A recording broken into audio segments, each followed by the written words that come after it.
We're playing Mutant Year Zero tonight from Free League Publishing. Specifically, we are doing a slightly modified version of the Gen Lab Alpha rules. All of our players tonight are playing mutant animal creatures from a laboratory that we're going to get into the details of in just a little bit. It is a post-apocalyptic kind of setting. It's got a little bit of, Mad Max flavor to it. Survival is a huge aspect of Mutant Year Zero, and I highly encourage you guys to check it out. Free League does a really awesome job with their settings and their rules and all that good stuff. Links are in the chat. If you would like to be part of the game tonight, you can donate bits. 300 bits will let you choose a player of your choice to gain a feral point. 1,000 bits actually does it for everybody. Everybody gets a feral point. Feral points are actually quite useful for our players. It's what they use in order to activate their animal nature and some of their animal powers, but it also can be used for them to gain some extra dice on their rolls, which, if you know anything about Free League games, you want to be rolling as many dice as you can, because things can go quite awry otherwise. I think that pretty much wraps it up for me. Bleak, would you please introduce yourself and tell us a little bit about the character that you are playing tonight? Absolutely can. My name is Bleak Season, and tonight I am playing the awesome, cute as hell Scottish red panda Phobos, second of the name, who, does a little bit of healing on the side. And I think the person I'm probably healing the most all the time, because he's always getting into scrapes that he can't handle, is Dungeon Mr. Ty. And we don't know that that's a fact, but we're going to find out. I am Dungeon Mr. Ty, and I'm playing Gordon, who's also red, a Rhode Island red rooster. And that's why I like to scrap, because I've got no patience. And with that, I'm going to pass it to Creep. Hi, hello, I'm Darling Creepshow, and tonight I am playing a hyena scavenger by the name of Caligula79. Nothing could go wrong there, I'm pretty sure, but I think it might be all in the name. I'm going to pass it over to Kurt. Hi, everybody. I'm Kurt, also known as Covenant. And tonight I'm playing a very old, cantankerous badger. Notice Gretzky, 99th of his name. Ian. Yep, I'll go. Hey, I'm Ian, and I'm going to be playing 3, who is the bear hunter. He's a wild and crazy guy. We'll see what happens. We shall see what happens indeed. Thank you so much, everyone, for joining us tonight. As we get into our story, I feel that I must remind everyone that this is intended for a mature audience. While I can vouch for most of the things, and not all of what comes out of my mouth, I can't vouch for that of my players, and Bleak Season here, so we have to do warnings for that sort of thing. Gonna get a little dark at times during this 3-part game, and I hope you are here for it, because it should be fun. Let us begin, shall we? The laboratory has been your entire world. You have no memory of anything beyond its smooth, sterile walls and the hum of the ever-present machines that govern your lives. Here, existence is simple, controlled.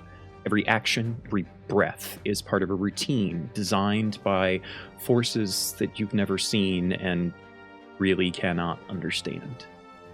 You were not born in the way of natural creatures. You emerged from a steel hatch in the testing facilities. Wet, trembling, confused. The machines were there to receive you, their cold arms wiping you clean, Their sensors cataloging every detail of your form. They guided you to your cage in the den where you would first sleep, unaware of the routines that would soon define your existence.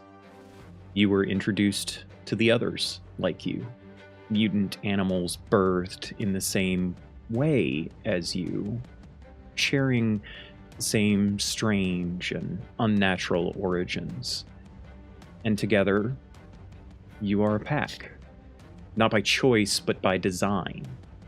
These others, with their unique quirks and animalistic abilities, are the only thing even close to a family that you've ever known.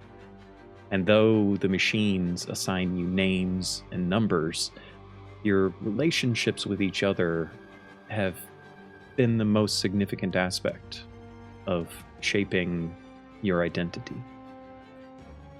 Each day consists of a cycle of tasks, nourishment, observation. The testing facilities are your proving ground, where machines measure your reflexes, strength, intelligence, treadmills, holographic puzzles, all kinds of devices scattered about, each with their own robotic arms that guide you or sometimes correct your performance. It's not cruel, but it's also not kind. It simply is. Between tests, you eat the bland but sustaining nutrient goop dispensed in the eating area. You've learned to tolerate its strange textures and odd colors, knowing it keeps you alive even though it offers little to no joy, really.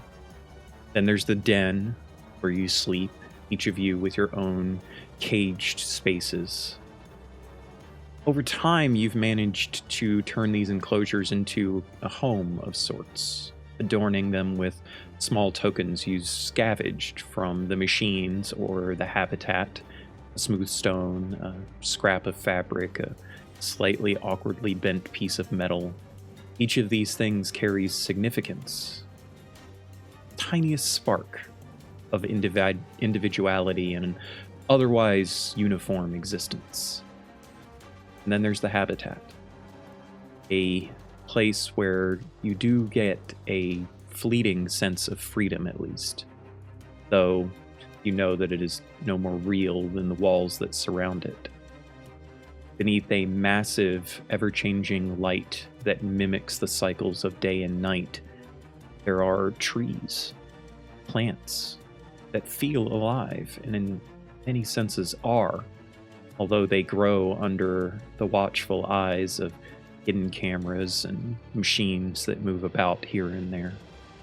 A small stream trickles through the space, its clear water making a comforting sound in the relative silence. But even here, the machines are ever present, trimming branches, regulating water flow, ensuring that the environment remains as pristine as it possibly can. You've grown used to the machines, not because they offer comfort, because they're all that you've ever known. Their presence, constant, feels familiar, almost like a clock marking the passage of time. And at moments, you've questioned their purpose, or perhaps your own purpose. But inevitably, the strict schedules and endless routines of your life have left you with little time to dwell on such thoughts, at least for now. As we move into this day, you find yourselves in the testing facilities, some of you anyway, where there's the usual hum and slight vibration. It's mostly white walls gleam under the unrelenting fluorescent lights. There's a cold sterility in this space, and the machines that glide mostly silently along tracks, arms and sensors poised, ready to analyze and record. There's no chaos here. There's no spontaneity. There is order, repetition, purpose. And for you, it's routine. These tests that measure you, that define you, that judge you. Today is no different than any other. Stravinsky 71 sits beneath the glare of the testing facility's harsh lights. His white fur is stark against the sterile surroundings. His red eyes glint with intensity, always moving, scanning the environment. Like the rest of you, he wears loose-fitting gray shirt and pants provided by the machine's functional uniform, devoid of any individuality. And above him, a mechanical arm whirs softly, holding a series of objects, varying sizes and shapes. He tenses slightly with his clawed fingers twitching as the first object, a smooth metal sphere, drops from the arm without warning. A quick leap sends him into the sky. Catching it in both hands, he very quickly pivots towards a nearby set of compartments, each marked with a faintly glowing outline matching the shape of the objects. The spherical compartment lights up as Stravinsky deposits it into its space just as the next shape falls from the arm above, a cube, and he throws himself violently backwards to catch it. The test continues, the intervals between drops shrinking, forcing Stravinsky to move faster. His tail flicks for balance as he catches a prism, turning sharply, throwing it in split second before another object falls. It's grueling in a sense, but worse than that, there's no praise, there's no acknowledgement from the machines, just the cold precision of the test resetting for another round. Ian, your character hears your name called. Travolta 3-3, please step forward and commence endurance testing. 3-3, you are guided towards one of the belts, gleaming, polished, relatively spotless. There's a display countdown on the front that begins to count 10, 9, 8. As these machines set themselves up to watch you, measuring your heart rate, measuring your movements, checking your speed, your muscles, everything. Can you describe 3 a little bit as he steps onto this belt in an attempt to run and perform this test? Yeah. So, 3 is a black Arctic bear, and he just a little tuft of brown on his snout, and he's a young bear, so he's still quite broad and big and very tall after all of the mutations and testing. And you can see across his arms and his chest and over his face, he has what looks like highlighting, but they're actually discolored scars. Whether they came from an incident with the mutation or if they're natural, 3 doesn't know. But for some reason, one consistent thing you can see in his description is his eyes. It's not the color of them, but it's the emotion. It's confusion, sad. He's looking for something. And anytime he steps up for these tests, he's looking for something different, but it's met as a routine every single time. And I think as his mind is racing, that's when he can feel himself starting to walk and go into that gentle trot and beginning the running. And as you begin the running, you find that the pace of the conveyor quickens, maybe a little bit more than the previous day. Maybe this is a day that the machines are attempting to actually test how fast you are capable of running on 2 instead of 4 legs. Could you please do me a favor and make our first roll of the night? I need you to make an endure test. So you're going to roll a number of yellow dice equal to your strength, and then you're going to roll a number of green dice equal to your endure. If you don't have any endure, you're rolling none. And in this case, you have no gear dice to roll. So Okay. your goal is to So- get 6s or nukes, if you will. Gotcha. So dice equal to strength and endure. I don't have any endure, so it's just my strength, which will be 5d6. So go ahead and roll that, and let's see how many 6s you get. Okay. And nukes are 6s, correct? Yes, nukes are 6s. I got one 6. Okay, so 1 6 is a success. And you have the option of pushing this roll if you would like to try to get more successes. But remember, if you push, any 1s that come up can cause you damage that you have to heal from. And you also get the benefit of gaining some feral points if you do. I'm not gonna push it. If this 1 6 is not enough for a success, I think it makes sense because in this case, if they're pushing 3 to run faster, he's gonna get frustrated. Okay. As 3, or as the machines like to call him, Travolta 33, runs on this conveyor, he is barely keeping up.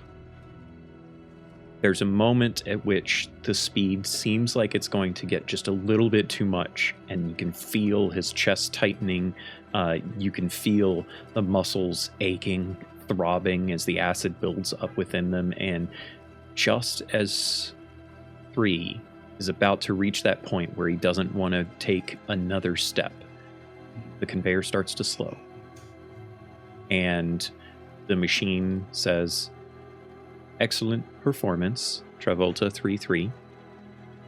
Subject demonstrates high physical stress factors, but progressing within nominally acceptable parameters." I think 3 hears that, and he turns around on what essentially is a treadmill. Still standing on it, he just plops to his butt and sits down. And as it slows, you could just see 3 go to the edge of it, and he hits the ground, and he's just sitting there, just looking.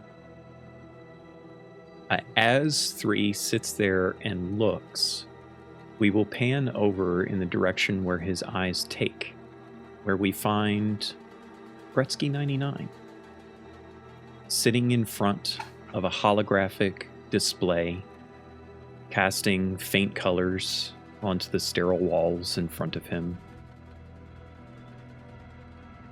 As a machine drifts over to hand a small, I think Gretzky might even call it a wand occasionally. Being the oldest amongst everyone, he knows that the machines refer to it as a stylus. But he's a little bit eccentric and sometimes calls things by names not normally associated. What is Gretzky? Describe for us, please, Gretzky 99, as he sits in this chair about to perform another test of mental acuity that he's done over and over again. Gretzky, you see where his fur should be white is more gray, and where his fur that should be, well, more of a darker brown or blackish color is actually an odd purple tint. Not quite sure how it got to be in such a way, but it's just kind of how it is. He's continually muttering to himself, scratching at various points on his body as he reaches out for the wand, and just, here we go. Once again, we're going to do the thing. And Yes, as you're muttering, as expected, a machine voice appears from the console. Gretzky 99, solve for the optimal solution. And you see a shifting sequence of light holographic shapes in different orientations that seem to rotate and twist and rearrange themselves. I need for you to please make a comprehend test. So for comprehend, you're rolling wits. And you're rolling a number of yellow dice equal to your wits, and then green dice equal to your comprehend. And in this case, you also are not getting any gear bonuses. I got a success. Okay. I will ask you as well. Would you like to push that roll? Yes, because I want to see what it does. Okay, so anything that is not already a 1 or a 6, so a biohazard or a nuke, you can roll again and see what the results end up being. And walk me through one more time how I do that. I just click the...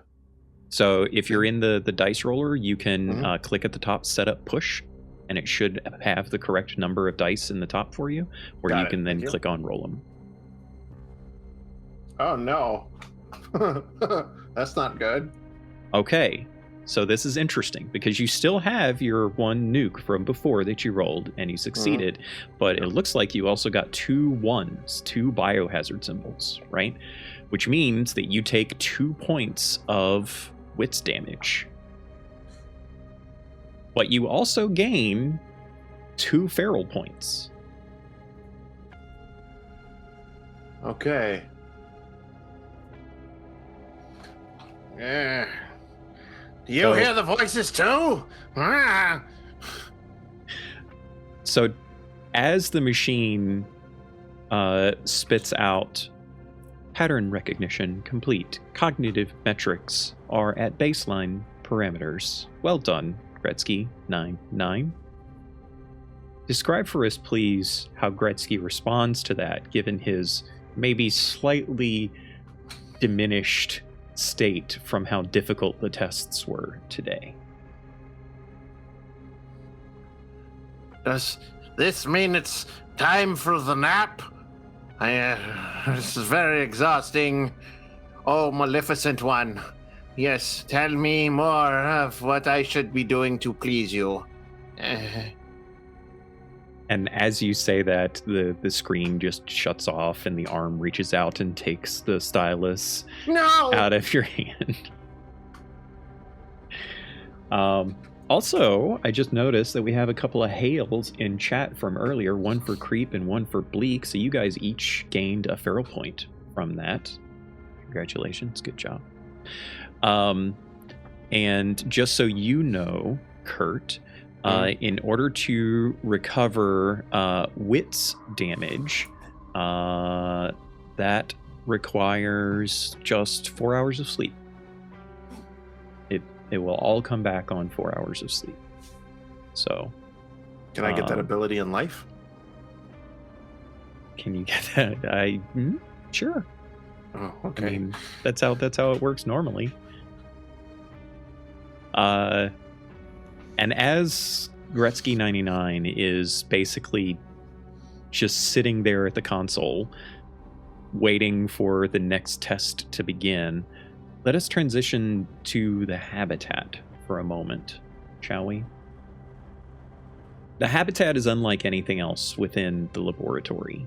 The cold, sterile walls fade away because of the growth of nature, as tailored as it might be, and as perhaps uniform as it might seem to those that know the wild.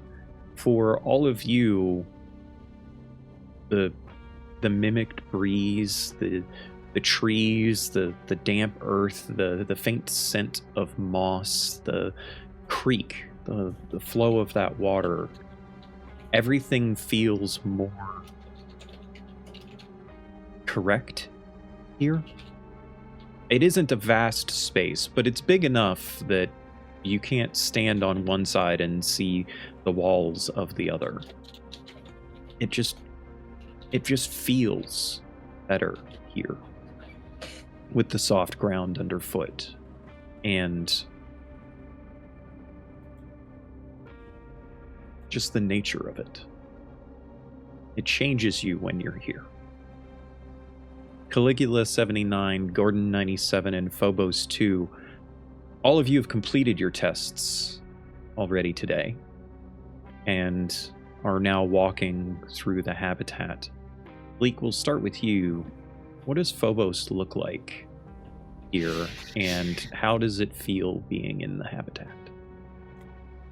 Well, Phobos is cute as fuck. Let's not kid ourselves. A Scottish red panda. He's got the black and reddish fur of his pupils with the little white face mask. Little perky ears. He's very he's a little pudgy. He's a bit of a hoarder, and so he's always got a little bit extra to eat. So he's got a little extra weight on him, but it just looks really cuddly on him, and you just basically just want to give him a big hug when you see him. And right now he's walking back, and Phobos has this real understanding of the machines and the people who build them and everyone who's here as these kind of strange gods that he has to sort of try to unlock their mysteries and their knowledge. So whenever he manages to finish his tasks for the day and he feels that the machines are happy, he gets a sense that, they're advancing. Like he's a bit of an optimist that way. And so I think that he's very happy to be returning to the habitat right now, having done well on his tests for that day. And I think that he's a bit of a caregiver, so I think that he would be keeping an eye on his two buddies here and just sort of taking a look to make sure that they're doing all right, that things went okay, and just to kind of try to get a feeling off of how their demeanor seems to be indicating their feeling after the tests of the morning. Well, let's find out how they're doing. Before we do that, though, it is worth mentioning Ty, Kurt, and Ian. You guys also each got a hail, so you gain a feral point as well. Ty, let's go to you. Can you please tell us what Gordon 97 looks like and how his tests went today and how it might have affected him? Yeah, Gordon is a squat, muscular Rhode Island red rooster, and I love being here. Those tests are so boring. I hate being bored. I love being here, though. I don't necessarily love being with you two. I'd prefer to be hanging out with three, but don't take offense with that. At least we're here. At least we're not back in the lab doing the test and passing the test like we do all the time. Do you need a hug there, Gordon? Don't hug me. I'm just saying. Fine. You're looking a little bit like you don't know too much what you want or what you like or what you don't like. You know what? My talons are scritching the ground. I'm hugging the ground right now. It feels good. I'm hugging the ground. This is right. I'm right where I want to be. Take a look over at our our hyena friend. See how they're doing. Creep. Describe Caligula for us. Yeah, I think you see Caligula over in the corner. They're kind of hunched over. They always have this hunch to them. Your classic spotted hyena tan and a nice dark brown. They have yellowy eyes, but one eye is white, almost cataract, and there's a big scar down it. And the closer you get to Caligula, the more scars kind of come into view. You're not quite sure how Caligula got these scars, but you often see them like scratching at themselves oddly. They're a little twitchy, just kind of an unsettling general vibe about Caligula. And Caligula's kind of gonna look up and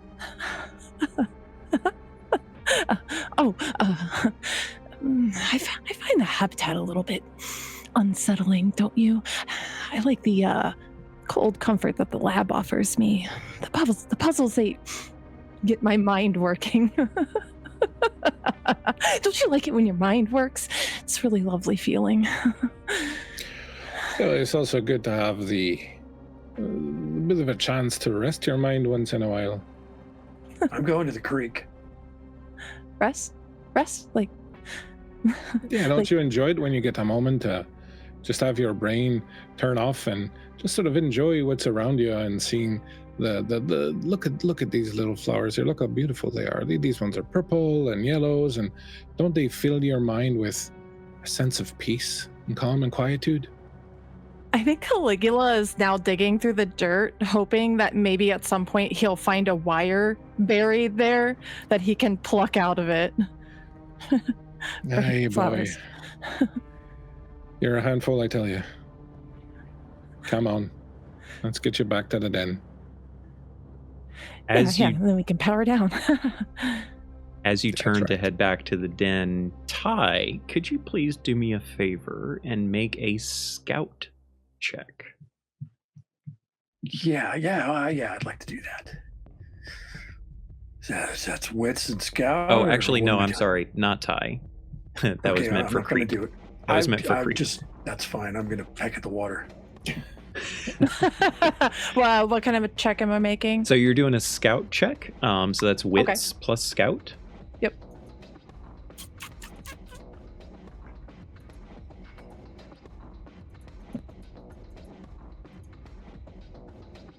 All right.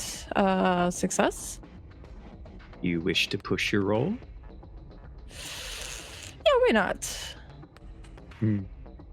I like it when my players say that. Yeah, why not? Oh, oops. Hmm. Oh, Ooh. no. So you are also going to suffer 1 point of wits damage. Okay. It is worth remembering the damage that you take also reduces the number of dice that you roll for that. So if you have a point of wits damage, any future wits rolls are at 1 less dice. Just so you know. But you do still manage to keep your success. You also did roll 1 biohazard, so you took your 1 point of damage. You did also gain a feral point from doing that, though. Okay. So that puts you at what, 4 or 5, something like that right now. I'm at 4 right now. Nice. You want your feral points. Just saying. So as you turn, Caligula, as Phobos is kind of guiding you back in the direction of the rest of the laboratory on the promise of, getting back to the place that you feel most comfortable, you catch out of the corner of your eye something red. And that's not normally a color here in the habitat. And so you quickly turn up in the direction and you see up in the trees a roundish object. Several of them, actually. They're slightly ovoid, weird shaped. They've got a little bit of green on the top, red skin around. You know that it's some kind of fruit because that's been some of your tests before to identify these things that have been labeled to you as fruit, but they've never grown on the trees before, at least in your memory anyway. Phobos, you stop and you look up because Caligula stopped and looked, and you see this up there. And if you would like, you could roll a know nature check, but you don't have to. It's up to you. Don't mind if I do. No nature, that'll be wits plus No 4 nature. and 1.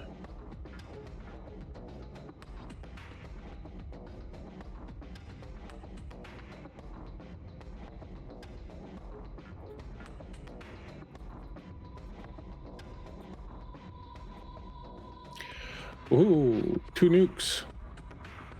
Nice. I'm assuming you don't want to push your roll since you got 2, but I'll ask anyway. Would you like to No, push your roll? I'm all good. I'm all good. Okay. So since you got 2, that means that you also got a stunt. Would you like to ask me any particular question about this object that you see?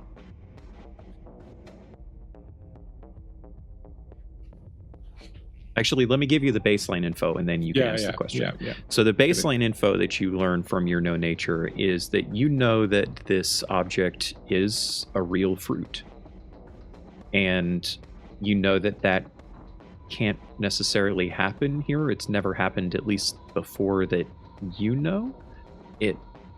It's unnatural nature for this to happen in this way. There's a vine that snakes up through the tree and that's what it's actually growing off of. It's not actually growing off of the tree. But as far as you can tell, it is a fruit. All right, then I will use my stuntastic question about whether or not I feel this thing could be poisonous or dangerous to me. Yes.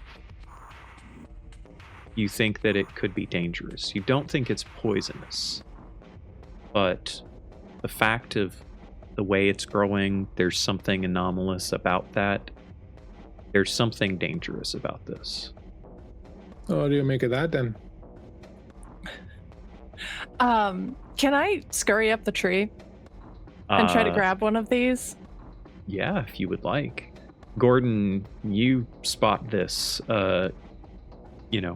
you spot your companions paying attention to this, and it takes you a minute before you realize that they're paying attention to this weird red thing up at the top of this tree.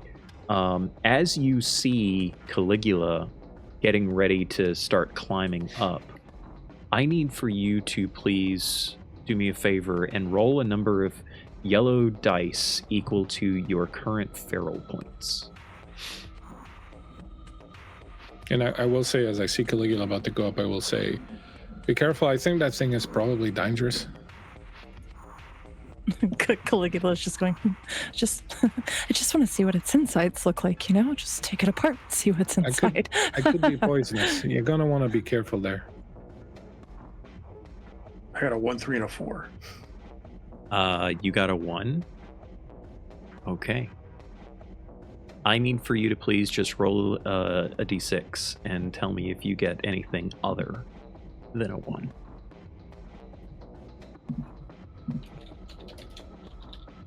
Six.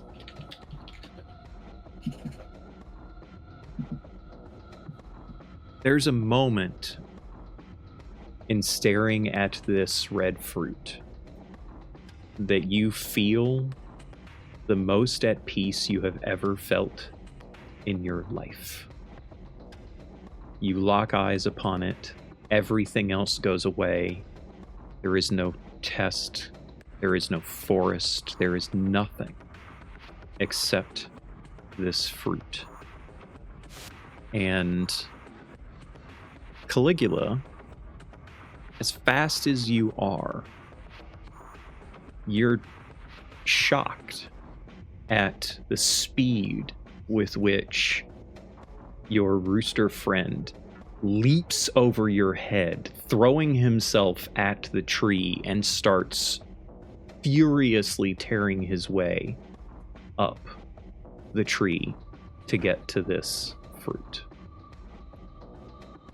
Gordon, or Ty, I need for you to please, as this kind of feral nature takes over you, I need for you to please make a move check.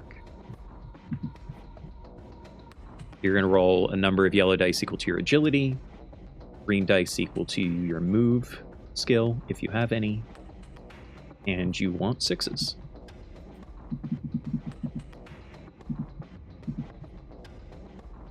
I got 1, 6, and 1, 1. Okay, so the 1-1 doesn't actually matter unless you want to also push your roll to try to get more successes. Do you want to do that? Yes. Nice. I love it when my players push rolls. That's amazing. So you can re-roll the 3 yellow dice and the 1 green dice. Okay, 3 6s and Nice. 1. So you do have 1 biohazard, which means you're going to lose 1 point of your dexterity, or you're going to take 1 point of dexterity as damage. But you do gain another feral point as well, thanks to that. And you got 3 nukes out of that. So, since you got 3 and not 1, good thing you pushed. You hurl yourself up the tree. You grab on to this red fruit. And as Phobos starts to say something about that maybe being a bad idea, you tear this fruit off of the vine, and this spray of liquid shoots out of the vine and sprays all over you. It smells grotesque. It's oily, it's viscous, it's pungent as it sprays all over you, and you're going to start to fall. But before you do that, thank you, Canadian Ancient Gamer, for the bits. Everyone gets another feral point. Sweet. Patrick. Gordon might need to spend a feral point at this moment because Gordon is about to fall out of this tree. Now, I will allow you the potential for using your jumper ability if you want to avoid rolling here, because if you spend a feral point, you can activate jumper, and which allows you, being what you are, to jump great distances. And I will say that you could jump out of the tree if you want to do that, but it's up to you. I will. I'll turn and kick off the tree and flap down and land on the ground. Okay. As you flap down, leaping away from the tree, Caligula and Phobos underneath of Gordon, there's this like falling spray of this oily viscous substance. The both of you kind of move to the side to get out of the way of it, but a few drops fall on your skin or your clothing or what. It doesn't hurt you really, but it lets you touch it and kind of examine it a little bit if you would like. And Ty, as you land on the ground, you spent a feral point, so that means that you need to roll potentially on a feral effect table. So roll that d6, please.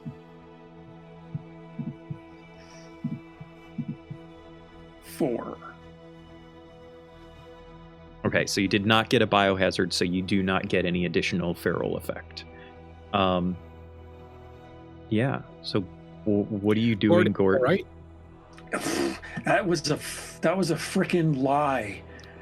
Okay, I remember that we've done these tests for so long. I remember that that's a fruit, and it should have been so delicious. It was disgusting. It was disgusting. Those tests are a lie. They're false. I'm not doing it anymore. Calm down, Garden. Calm down. Look, come over here. Let me take a look at you. Are you okay? And I'll start checking him out, making sure he's all right.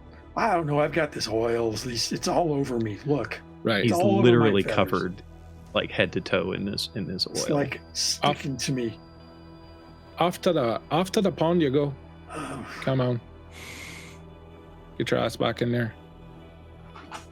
Caligula. I turn around just to make sure that Caligula is not lapping up the fucking.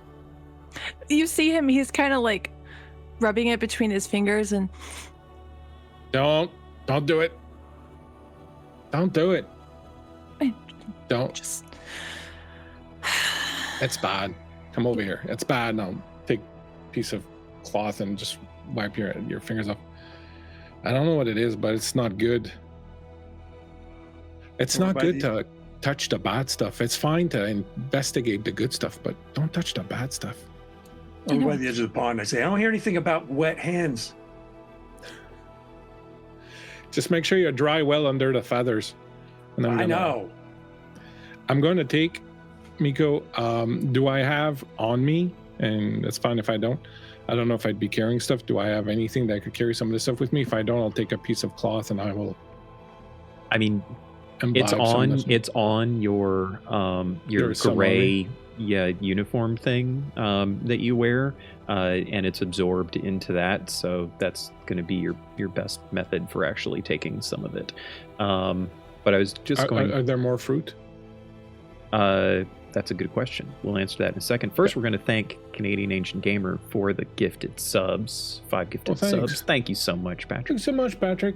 You're the best. And as Phobos is kind of looking around for the fruits, Caligula, if you would like, you could attempt a comprehend check.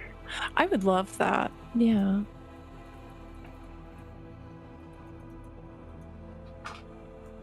That's 3 successes. Brilliant. I'm assuming you're not going to push that. No. Okay. So you know what this is.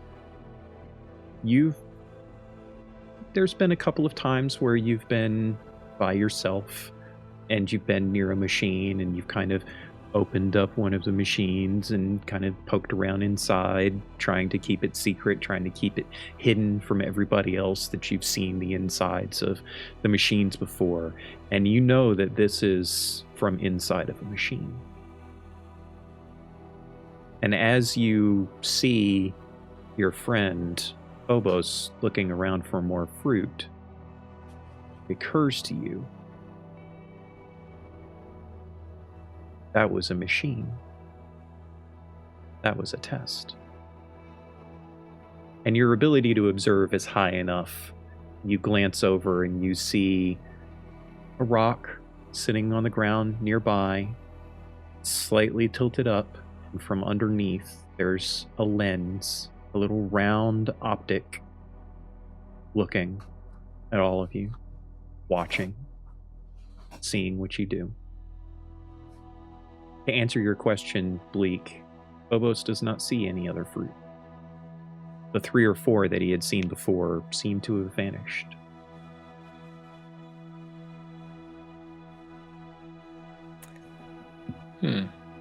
This rock, is it attached to the ground? I mean, the rock probably isn't. Looking around, do I see anything? I'd like to try to pry this lens out of the ground. Like I feel like Caligula's first thought is, I want that. I want to open that up. I would like to see how that looks in the inside. Given that what he knows and that amazing comprehend roll that you just did, I will say that you know that when you've tried to do this before, they shut. They like pull themselves back inside of whatever their receptive or whatever their housing is. They always manage to get away from you. But if you would like, you could make a move check. See if you're fast enough this time. See if you have the jump on the machines to try to get at it first. Yeah, I would, man. Could I possibly use my fast reflexes power in this moment? Oh, that's a good one. Yes. I will say yes. All right. So that'll give me 2 extra dice. I'll give you 2 extra dice on your move check, and this is going to be skill dice, not attribute dice. Okay. Just for reference, anytime you're getting bonus dice from other effects besides spending a feral point to get an extra dice, it's always green. If you're spending a feral point to get an extra dice, then it'll be yellow. But... Oof. All dice canceled for me.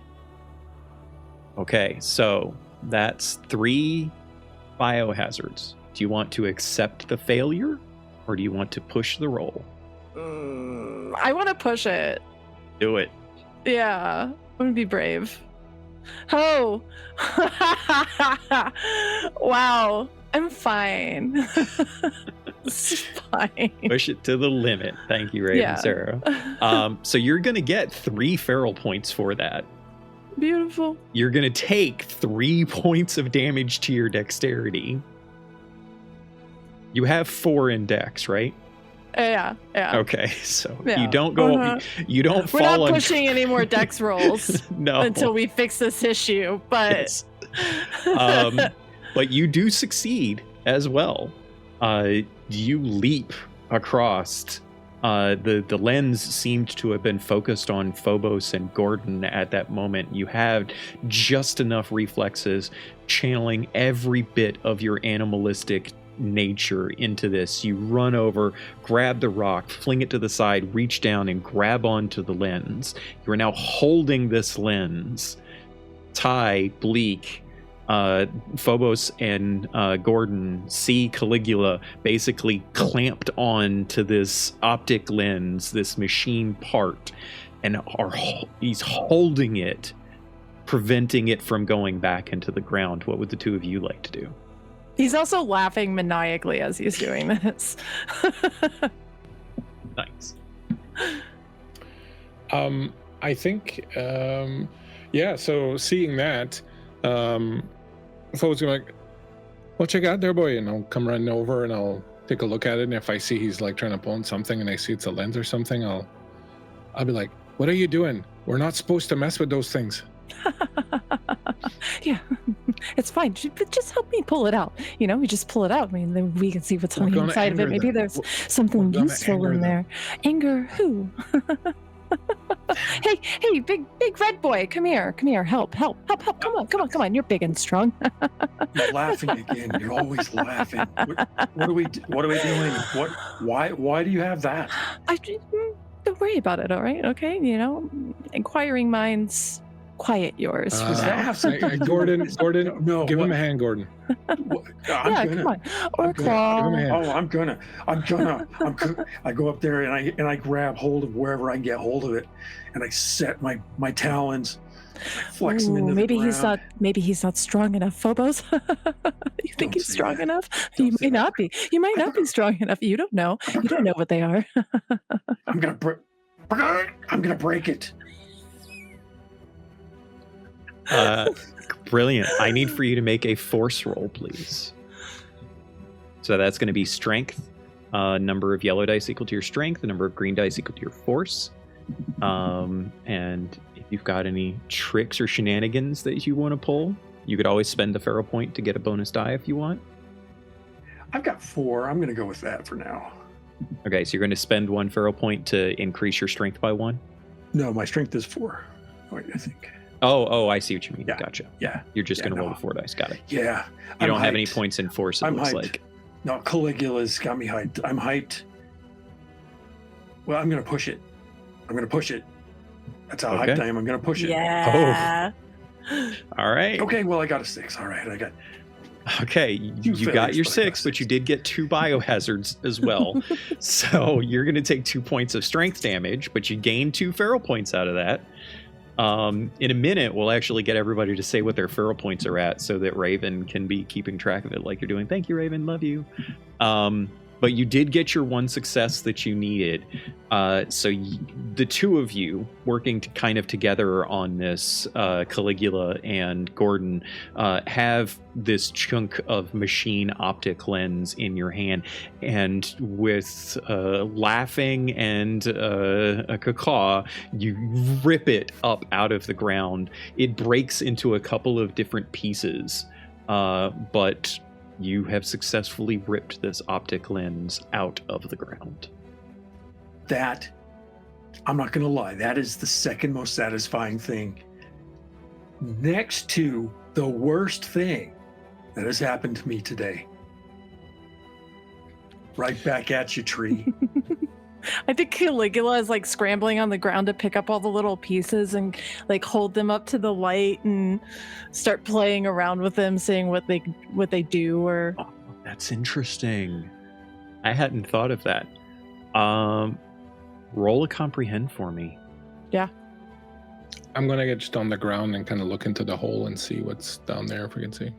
Yeah, so it's not much of a hole at this point. It was very tiny to begin with. It's basically just like a single camera lens that pops up out of the ground. So it's only like, a few inches wide. And it's just all machine and, machinery. I'm gonna say very quietly so the others don't hear. I'm gonna say, forgive them. They are young and full of bravado.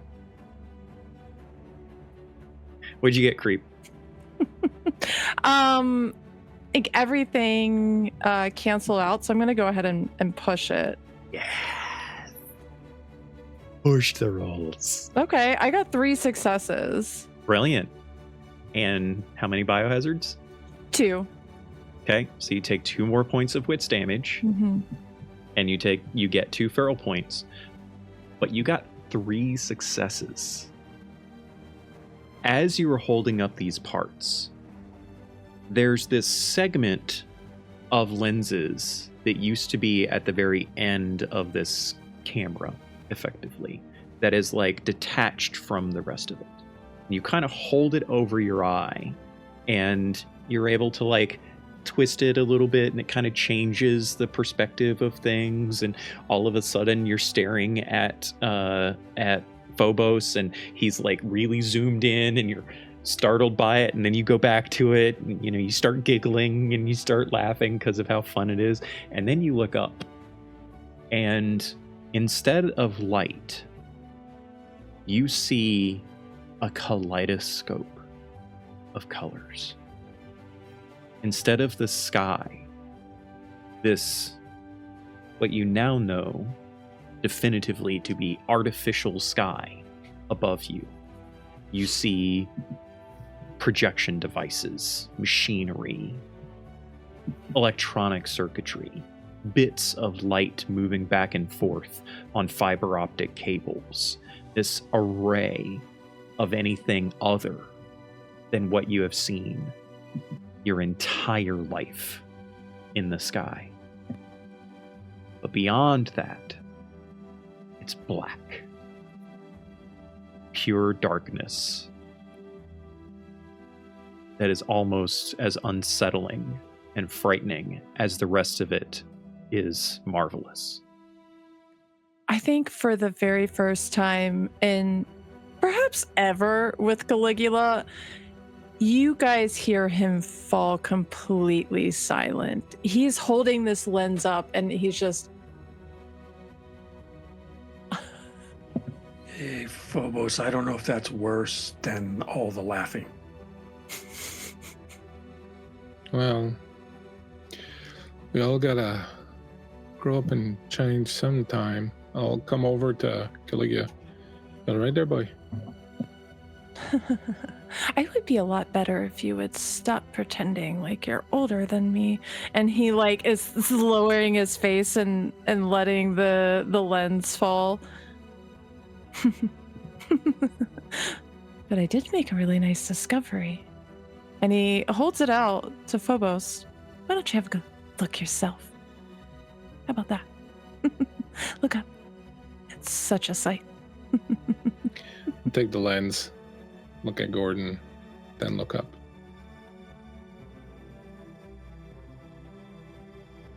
You see what was described before. Yeah, no, I'm just... Except this time for internalizing. you, Phobos, you don't really see the marvelous nature that Caligula saw. All you see is something frightening. Everything is physically the same as it was before, but there's something that stirs within you that knows that that's not right. That's horrifying.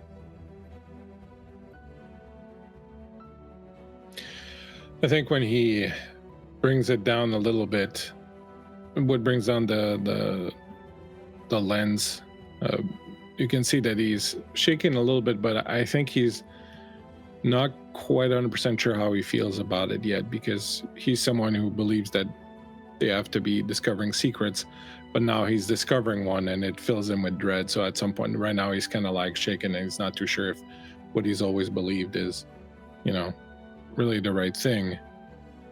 And he'll look at the lens and hand it over to Gordon. And then as, you know, Gordon takes it, he'll look at Caligula and say, there are certain things I'm not quite sure we're supposed to see, and I think that's one of them. I'm going to look in it. I'm sorry, can you say that again, Ty? I didn't hear you. I'm looking in it too. Okay.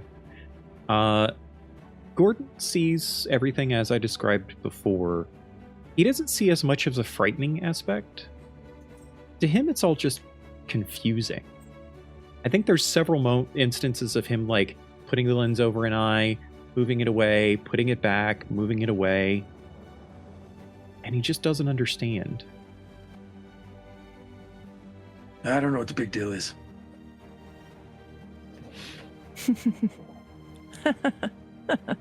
Oh, good. Of course You're you laughing wouldn't. again. Of course you wouldn't. Simple Gordon.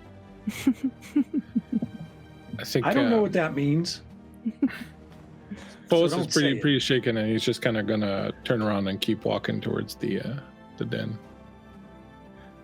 Caligula takes the lens back and he's just back to staring, laughing to himself. And Ty, what does Gordon do? I'm just going to go back over and scratch on the ground a bit. Touch grass. Yeah. Nice. So, your day, for some of you very familiar, for others a bit unfamiliar, does reach eventually a familiar close. The muted hum of the machines signals the coming end of another cycle, and eventually you find yourselves all gathered up in the eating area just before you're supposed to go off and find respite in the den. It's orderly, equally as unfeeling as the rest of the laboratory. Several machines line the various walls with dispensers readied and poised to calculate whoever is requesting a portion, the exact amount of nutrient-rich goop that you are require for the day. There's a subtle hum as the machines calibrate their output, and a tray slides forward with precision, filled with the exact sustenance to meet your biological requirements. Your choices here are minimal. There's the blue goop, which is kind of loaf-like, a slightly dense loaf-shaped portion, almost like it's got a spongy texture to it that yields ever so slightly under pressure. And it has a slight warmth as well. Almost like a Twinkie, one might say, except blue, without the good taste and filling. Then there's the gelatinous goop, the yellow colored stuff. It's kind of a golden yellow substance that wobbles faintly as you shake your tray, and it glistens a bit under the fluorescent light. Its surface is smooth and thick. And then there's also the paste, this bright green goop, thick, viscous, clinging stubbornly to the tray. But it has a kind of herbal scent about it. If it wasn't for the chemical undertones, it might be pleasant. But this is the meal that the six of you share. You can see Stravinsky 71 labored, sitting over in one corner. His breathing is kind of ragged. He ran himself pretty hard in today's tests, and as Gretzky and 3 know, he didn't succeed. He fell below baseline acceptable parameters. And that's been happening a lot for him lately. He sits there, scoops up a little bit of the green paste, and shoves it into his mouth, tired. What are the rest of you doing? Start with you, Ian. I think, honestly, in this moment, 3 just grabs his tray and he goes to where he normally sits. He sees, everyone kind of just sitting there. He's just like, and then just makes his way over to the table. Gretzky? Gretzky grabs his tray and takes it over and sits across from Stravinsky. Doesn't really twitch or move or anything beyond just slowly scooping green goop into his mouth. Y'all there, buddy? Why don't you roll a sense emotion test for me, Kurt? Okay.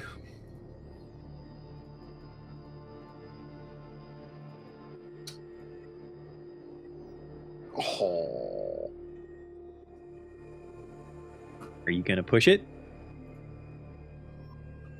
Can I use a bunch of feral points on it or no? You have to declare your feral points before you roll. Got it. Okay. Sure. I'll push it. I will also say that if you push the roll and spend Mhm. feral points, you can get your bonus dice then too. Okay. But, I will push it, and I have what appears to be a boatload of feral points. okay. So you want to 'Cause push and add. I fail up, I guess. Yes, I will push it, and then How many will feral add- points do you want to spend? I want to spend 2. Okay. So I would add them to the green die or the yellow dice. This is yellow dice. Okay. Haha! Okay. So you do get one of those feral points back, but you do take 1 point of damage to your instinct. You got 4 successes though, which is amazing. Go ahead and roll 2d6 and tell me if either of them come up 1. Roll 2d6. It doesn't matter the color, just Okay. No. okay. So you don't have to do anything with a feral effect happening. You did get 1 point of your feral points back that you spent because of the way you rolled, but you did take that damage. But with that many successes, it's plain to you that Stravinsky is beat down.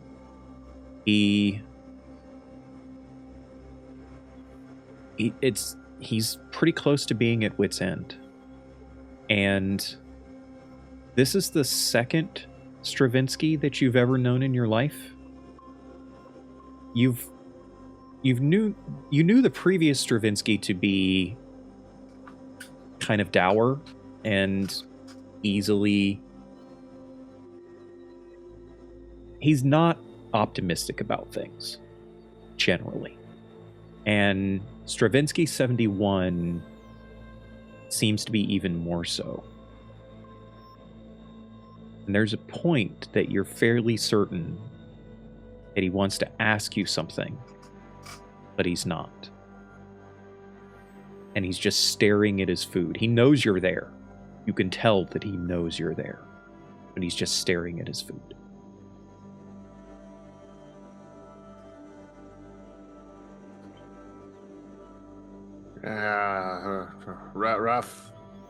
Rough day. He glances up for just like half a second. Your eyes connect with his before he looks back down at his food. Yes, it was a rough day.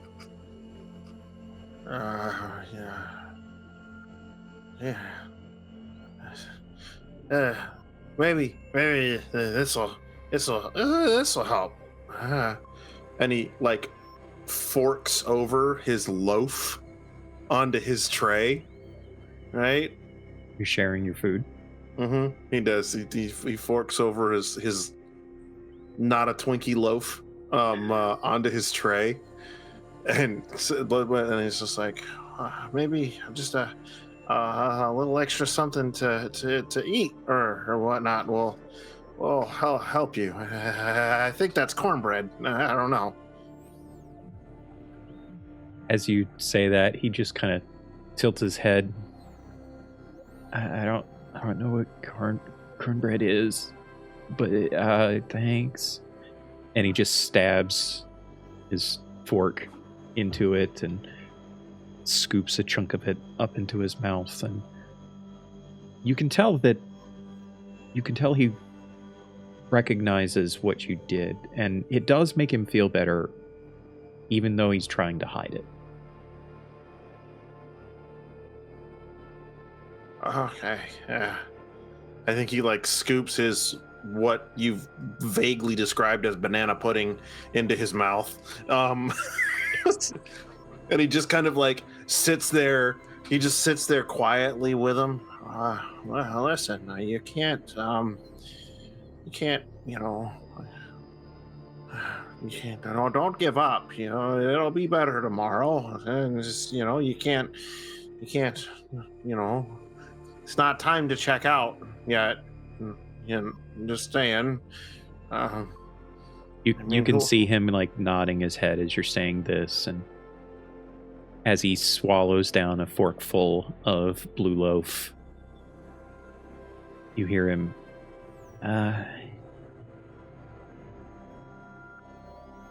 You said that you knew Stravinsky 70?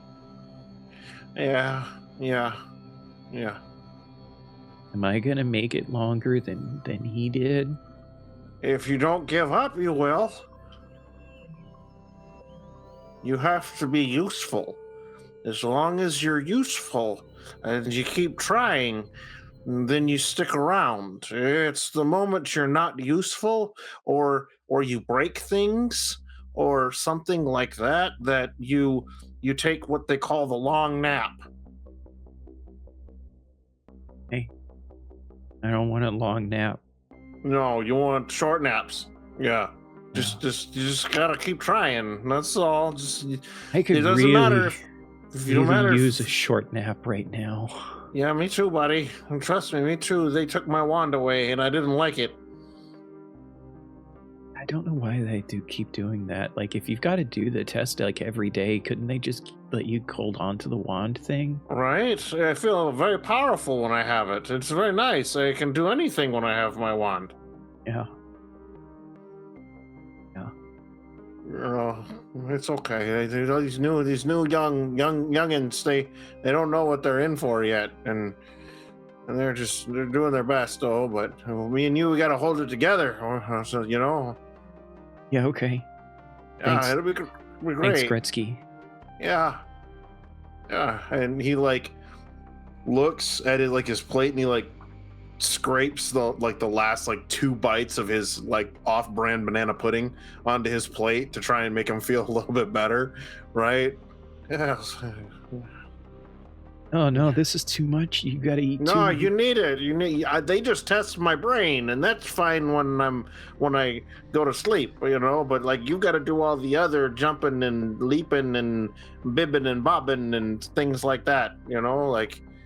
It's okay. You had a rough day. You need a little extra, and that's okay. I'll be fine.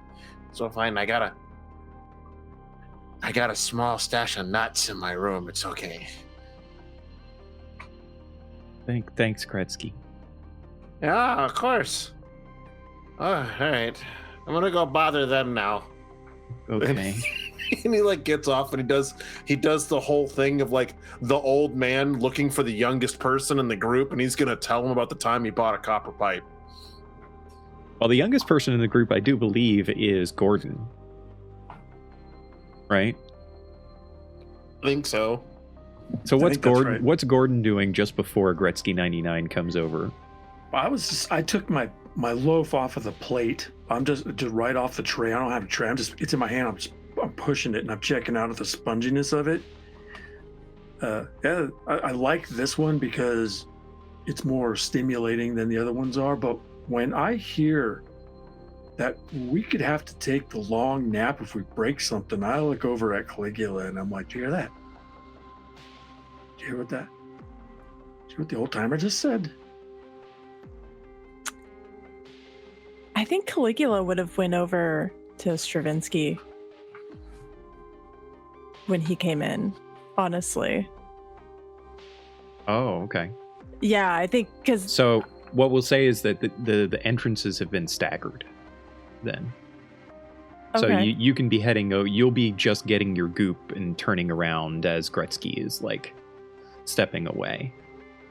But that doesn't prevent, Gordon from sharing a look with you and seeming really fucking scared right now. Also, I eat my loaf because, it's just, I hate it here.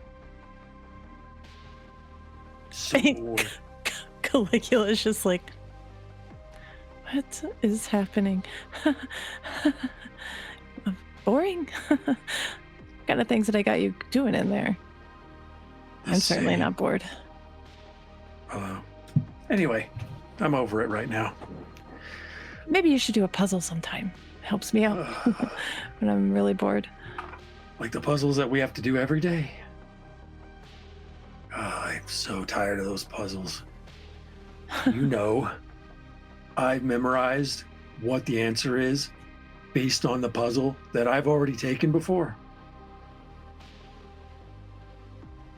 I think we're doing different puzzles. I'd like to do different puzzles. Just a hunch, I guess. Right. Point me towards a different puzzle. Anyway, I'm hearing bad things tonight, and I don't know what to do with this information. I just want to go back out in the biome. But not by that tree. The tree was a lie, and I'm glad we broke it. Yeah, I would have never got this cool lens. He like holds it up to his eye and kind of like zooms in. Okay, all right. Don't laugh when you do it. Don't laugh. What do you don't like it? It's all right. I'm just gonna go over here. Yeah, you should break more things around here. You're really good for that, you know, breaking things. Thanks. Okay. Good talk. Great talk. Yeah. Okay, just don't laugh. Don't laugh. No, really, I'm just gonna go over here now. Phobos. We'll get back to Caligula and Stravinsky in a second. Phobos, what do you do as you retrieve your tray of goop? You see this scene of before you.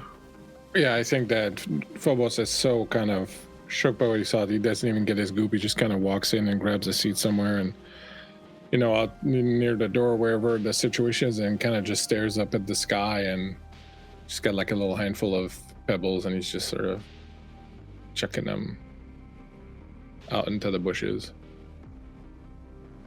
Every pebble that you chuck, a small machine scurries out from underneath of a rock or a bush, picks up a pebble and scurries away. No bigger than a mouse that goes and scoops it to take it back to wherever it was supposed to go. I'm gonna throw a handful of them at the same time.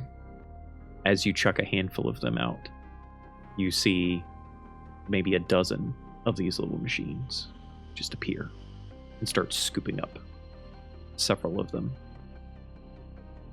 meticulously taking every single pebble that you had retrieved from the stream and going and returning it to its place in the stream. And then I'm just gonna sit there and stare after the machines.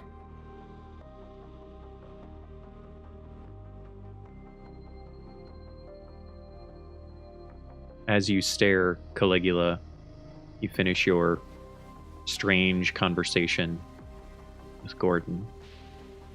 You see Stravinsky sitting there eating more food than normal.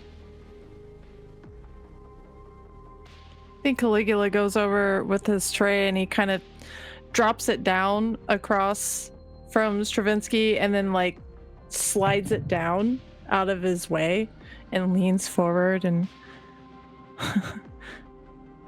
hey Stravinsky, why so serious? Hi, Caligula. What's wrong? I found something pretty cool today. You want to see it? I don't know. I failed my tests again today. That's not good. That's bad. It's like 3 in a row. Yeah, it's not good. Well, perhaps, you know, he like does one of these over his shoulder to the rooster. You know, I got the cock to break something today. It's pretty cool. He's kind of simple-minded, isn't he? A little easy to scramble upstairs, get him to do crazy stuff. Yeah, but pulls out the lens. Ooh, speaking of fun. I think at this point, Caligula's going to put it in front of his eye and like do one of these around the room they're currently in to see if he maybe can see through that veil in this room as well. So, not the same, but whenever your gaze pans over like a panel, like a monitor, essentially, he sees a similar effect to what was out in the habitat, but not as severe. Like he can see the electronics moving inside of the panel, but not necessarily as crazy as it was out there looking up in the sky. Everything else is normal. As if like there's a slight shifting of color, or almost like a strange lens flare effect that happens depending upon the angle of things, but nothing looks crazy like it did in the habitat. Okay.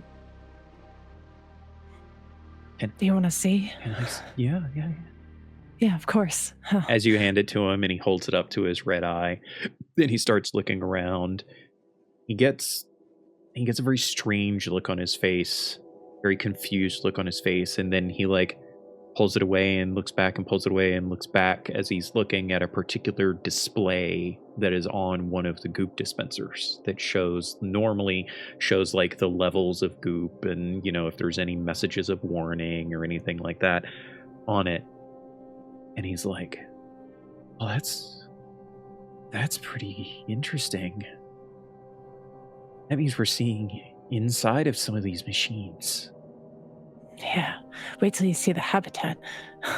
What's going on in the habitat? Oh, it's beautiful. Just equipment everywhere. It's like, you know, sometimes I think maybe outside of this place, it's one just really, really big scrapyard. Really, I just fantasize about that more often than not. But maybe I'm right. Maybe it is one big scrapyard out there, just waiting for me to go through it, you know, and see what its insides are like, and maybe put some new things together. Yeah. Do you ever think about getting out and what might be out there, Stravinsky, waiting for us? No, but I think about what's inside stuff a lot. Do you remember Let's the go. mouse? Do you remember the little mouse bot that I showed you when I pulled it apart? Yeah. That was fun. You're really good at that. Yeah. I think that's why you and I are such good friends, you know? Great minds think alike, something like that. Yeah, I like being your friend, Caligula 79. You're a great friend, Stravinsky. I feel like you're really one of the only guys that understands me in here, you know? The other guys, they don't get me. No one gets me. You get me, though. You get me. Yeah, I get you. I'm really tired from failing the test today. And he just kind of like sets the lens down very carefully, and he slides it across the table back towards you. And he's just looking down at his tray. I don't think I've got time to talk about stuff tonight, but maybe we can talk tomorrow or something out, right? Of course. Do you need any help, Stravinsky? Is there anything I can do for you? No, I'm just really tired. Do you need to eat some more? I mean, I've got I don't think I plenty can of- eat. I'm no. so excited right now. You should eat. You should always eat. Gretzky was real nice and giving me some of his food. And he's so old and he needs his food, and I felt bad taking his food, but like, he's so old and I didn't want to say no. And What does that old coot need anyways? He's fine. He'll be fine. Don't worry about him. He's fine. okay, You just got to take care of yourself, okay? You got to be strong. We're gonna figure out. We're gonna get out of here, and I'm sure we'll get out of here, right? Someday we'll find that big scrapyard, and you and me will have so much stuff to to take apart and put back together. It's It'll be like heaven, or something. I don't know. yeah, that would be good. That would be good. And he just Yeah. kind of, he does that thing that's happened to him a few times where his eyes kind of go out of focus. He just kind of sits there staring into nothing. And you know that when this happens, you lose him for a little bit. And normally you have the patience to just sit there and occupy yourself through it, but you're not sure if you have that patience this time. 3, are you doing anything at this point? Three's finished his tray. He actually finished it pretty quick, and he kind of just has his head down on the table, like as you would see, like a dog would do when they lay down. He's just like, He's just really just sitting there, like it's unassuming, not really like engaging with anybody. He's just sitting. I might say that I think normally, if you were looking down like that or kind of out of it, for sure, Phobos would like be over there, like say, "Hey, what's up?" You know, and kind of talking to you. And I think you would find it kind of strange that he hasn't come over or checked in on you or anything like that.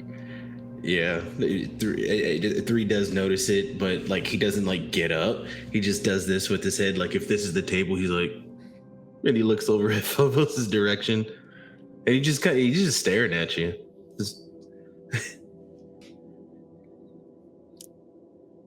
Still just staring there, staring up at the sky. I pick up at some point a little pebble. I go to chuck it, and then I'm like, I put it right back where I took it. Three looks in another direction, and then I'm right there. I'm right there. He goes, "Oh, hey." Today. I was outside. There's a nasty tree out there, and fruit is a lie. Fruits a lie now? You remember the tests? They make us do these tests, and then they're like, I don't know, this is an asshole. I remember what that fruit's called. Asshole. It's red.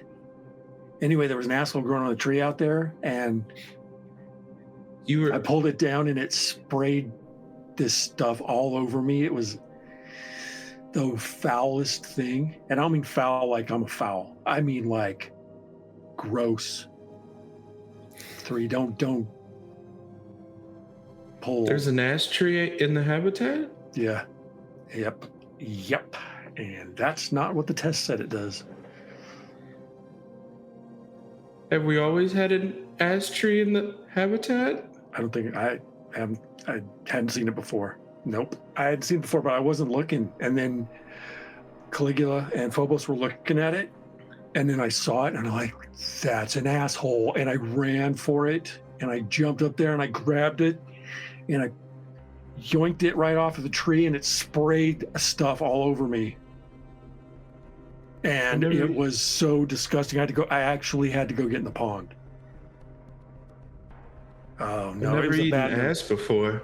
And he like turns his head around. Yeah, don't.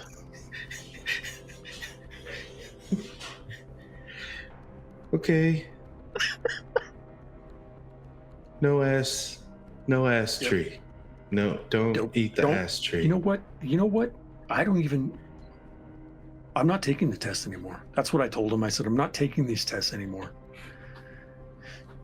They're just a bunch of lies. Yeah. I think Three like slides over like a glass with like water. He's like, it's probably your mouth gets really dry when you get all worked up. It's the spongy goop. It could be the ass. No, don't put that in my head. I don't want to be worried about if I'm sick or something. What if I start failing my tests? Well, you were the one who said that you wanted that. No, okay. It was okay. You know what? I'm just gonna drink some water. Probably tastes better than ass. Yes. Tilts his head back over. No doubt about that. No doubt about it. Hey, what's going on with Phobos? Where is Phobos? He's over there, throwing pebbles at the ground. Well, okay. So here's something else that happened. Okay. Just between you and me. Okay. Caligula found this thing, right? Called it a lens. And I helped him rip it out of the...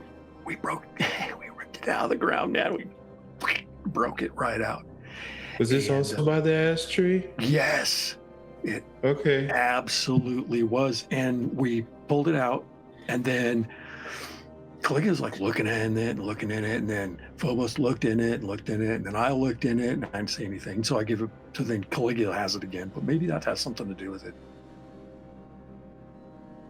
Or what is it? What did you? It's nothing really. You can see right through it. Well, it's a lens. Okay. Yeah, it's a lens of nothing.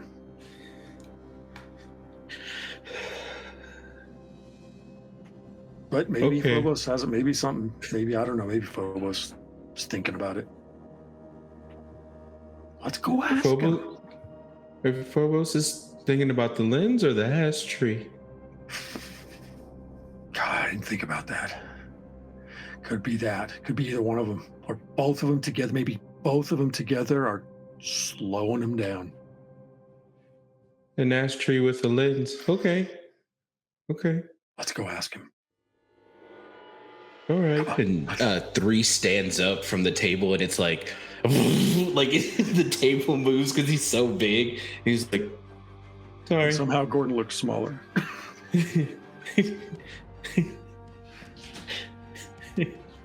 I'll lead the way though. And you guys go over to Phobos. to Phobos. Okay. As you guys are doing that, fucking amazing, by the way, all of you. We got some bits and stuff. So Kurt, you picked up a feral point from Bones. Ian, you also picked up a feral point from Bones, and then Canadian Ancient Gamer donated some bits, and he donated 500, which would be enough for one person to have a feral point, and that was for you, Ty. But because it's 500 and not in increments of 3, I'm gonna say, and that scene was just fucking amazing, I'm gonna let you also give any other player of your choice another feral point. Oh, sweet. That's tough. That's a lot of pressure. I'm gonna give it to Caligula though for Okay. keeping it real with the Creep, you pick up another Technology. feral point then. Thanks, I appreciate it. As Gordon and 3 make their way over to Phobos. Phobos, you are perceptive enough to look up at them. Do you know they're coming? Yeah, I don't say anything at first. I'm still kind of staring up at the sky. I'll wait to see if they want to engage or if they want to just walk by. When we walk up, like 3 is right up over you. He's just like, Hey, Phobos. Gordon's got his arms Hey, folded. 3. What are you looking at?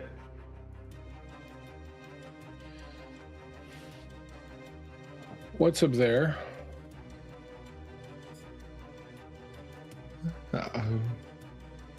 looks down at Gordon. Is this a trick question? I think the answer is nothing. No, 3. It's just that I'm gonna look at him and like super dead serious with like all the weight of portent behind me. His eyes get big because he sees it. I think the gods have abandoned us. Looks back at Gordon. Is this now a trick question? I think this is the religion part of the testing, and I don't do very well on that part. Oh, okay. No. Looks back at Phobos. And also with you. Amen. I'm just gonna go back to looking up at the sky. And you're gonna see like real concern in his eyes. Amazing. Phobos, do you need a hug? Like, use your feet like I did. Remember? I told you about that. But you gotta go outside. 3 sits on the ground and extends his long legs towards Phobos. Like, Okay. And on that note, On that note, ladies and gentlemen, one by one, eventually you all manage to make your way back to the den. The cages that you sleep in. at a certain time do become locked. So you know that you need to go back and find your place before they do. Otherwise, the machines attempt to lock you in more physically forceful ways that are not pleasant. And as you settle down into the padding of your enclosures and find varying amounts of rest with your thoughts creeping into the events of the day, we are going to take our break.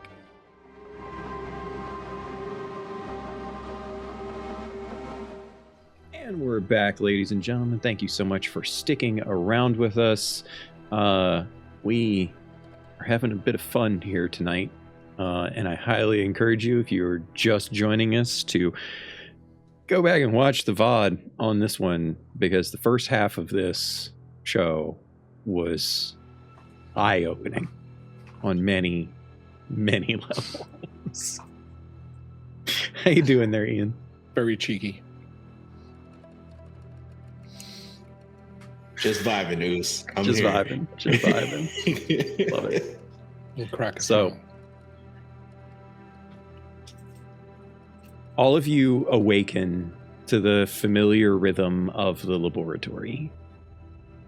The machines already whirring softly in the background as the lights brighten to signal the start of yet another day.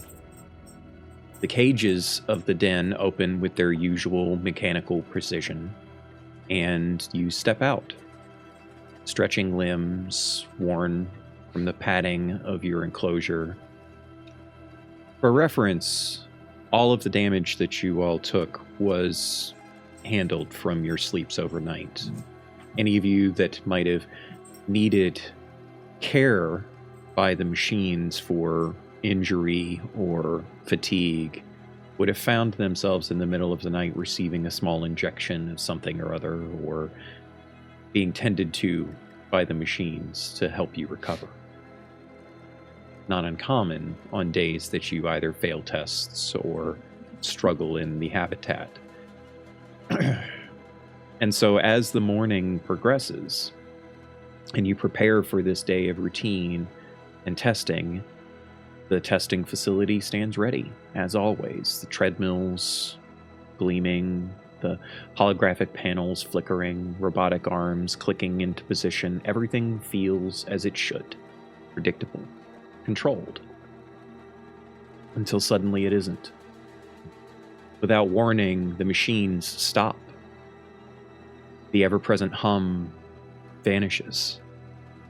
There's a hollow, unsettling silence in its place, and the comforting rhythm of gears and servos all end.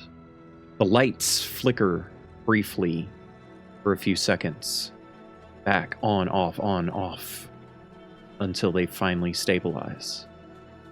And the light still casts its pale glow as always, but there's a slightly different tone to it now. It is colder, emptier. There's the quiet whisper of the air's circulation still going, and the only reason you even know it is there is because that is now the only sound that fills the void. Some of you, your ears aren't quite attuned, and you get a ringing sensation, tinnitus, now that everything is so quiet. You look around, unsure of what to do. Your overseers, the tireless machines that have handled every step of your life, are motionless. Their robotic arms hang limp. The screens that were bright before now lie dark. And the treadmill is still. Your days of order and purpose have suddenly become hours of wandering. The corridors feel unfamiliar now. There's a stillness, an alien-like quality as your footsteps seem too loud against the smooth floors, and at first none of you are sure what to do. The machines have never failed before for any of you, no matter how old you are. Surely they'll come back, right? but they don't. The silence stretches on, dragging unease with it across the time. In the eating area, the feeding dispensers sit idle, trays empty. And that first day, without food, feels strange. But it's manageable. The second day, however, hunger gnaws at your thoughts, making the quiet seem louder, heavier. One of you tears open the dispensers, revealing a few portions of food within, enough to sate your appetites. But by the third day, confusion gives way to something more primal. A sense of whatever kept this place alive has abandoned it. The habitat, once a space of fleeting comfort, now seems the only real refuge that you have. The waters of the creek are slower. Its trickle may be a little less reassuring than before for some of you, but the water is cool and fresh still. The machines that tended the trees, trimming the branches, no longer stir, and the edges of the space feel darker, less controlled. You find yourselves wandering aimlessly, searching for answers in a place that has none. Instead of some kind of home, everything now feels like confinement. What happens next? Dare you try and access the few doors that you have never seen opened? Without the machines to stop you, will your curiosity overcome your fears? How will you survive now? Curious for each of you and these first few days, how this impacts your psyches, what you do. We'll start with you, Ian. How does 3 respond to this and those first few days, which seem to be the hardest?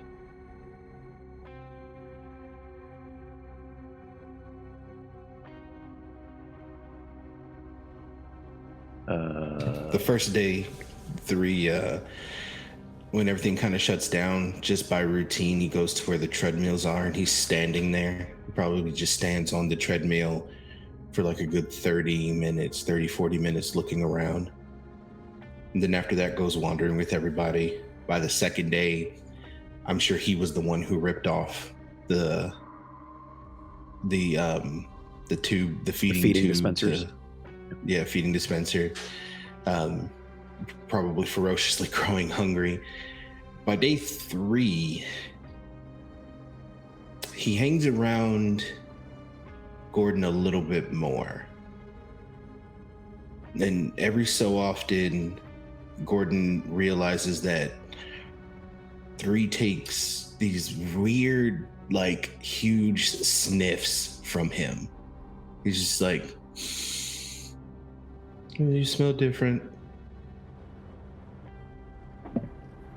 Well, I haven't been eating. I'm kind of stressed, but I also told you I wasn't going to take those tests anymore, right? No, you smell like the blue loaf.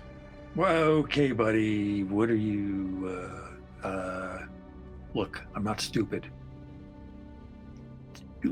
Pull yourself together. I know I said don't eat the fruit, but maybe give it a try. He bends down to you and he gives another sniff and he's like, That's interesting. Mm-hmm. and then he walks over to the stream and he just plops down and he sits by the stream. What about you, Bleak? How's Phobos in this? I think Phobos is, again, uncharacteristically, he would have normally been the one that would have tried to cheer up his companions, check on everyone, make sure they're okay. But I think he's been very kind of quiet and withdrawn. I think he feels like this is,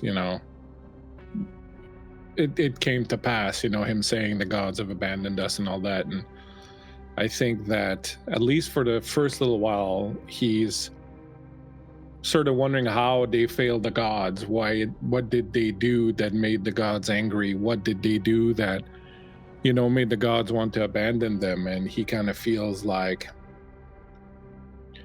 he's going over and over everything that they've done in the past few weeks, past few months, whatever, trying to figure out where they fucked up. And I think that keeps him in his head a lot and kind of focused on just that. And I think that he'll do a bit of the minimal, like, try to find a bit of food or whatnot, but really not as much as he would do. And I think he's kind of taken to roaming a little bit, strange places and kind of, looking for something. He doesn't know what he's looking for, but I think he's constantly out there on the prowl, just kind of walking around and looking around, looking for things. And I do have an idea, like, how this is going to change for him, but definitely the first few days, that's sort of what he's got going on. He's just really withdrawn inside himself, kind of trying to understand where they went wrong and what they did to anger the gods. What about Gretzky? Gretzky is gonna wander around and try and break into every door that he can. He's been here forever, and he's seen parts of this place that most of these little youngsters ain't ever seen before. And he's gonna go get his goddamn wand. He wants it, and he's gonna get it. Nice. Okay, I think we know what Gretzky's plan is here. What about Caligula? I think day one, like minute one, Caligula would have went to where the tests would take place and kind of have a similar moment as 3, where he's like standing there waiting for the test to begin. Maybe he sits down and starts like scratching the back of his head with his legs so hard and anxiously that he's just basically kicking himself in the head at that point. Panicking a little. It would turn into lots of pacing. And then I think by day 2, he would have taken that lens and maybe pulled some strips from his bedding and fashioned it to his face as almost a way to see beyond the veil inside this place. And he would start hunting for weak points and trying to take things apart and get into more things that he could take apart, doing what Caligula does best. Nice. I think that Stravinsky is right there beside you every step of that way. Like if you're the mad scientist, he's your, mad scientist helper, just doing whatever you say and, providing whatever makeshift tool he can and, that sort of thing. What about you, Ty? How does Gordon react? First, Gordon's glad he doesn't have to do those stupid tests, but pretty soon he's starting to get bored again. I do find a falconer's hood that I start taking to wearing that calms me down when I really start getting edgy. But other than that, I also following Gretzky around, and every time Gretzky tries a door and then moves on, I try the door also, right behind him. For what it's worth, the falconer hood seems to fit you perfectly. And I don't know if Gordon is perceptive enough to maybe see this or not.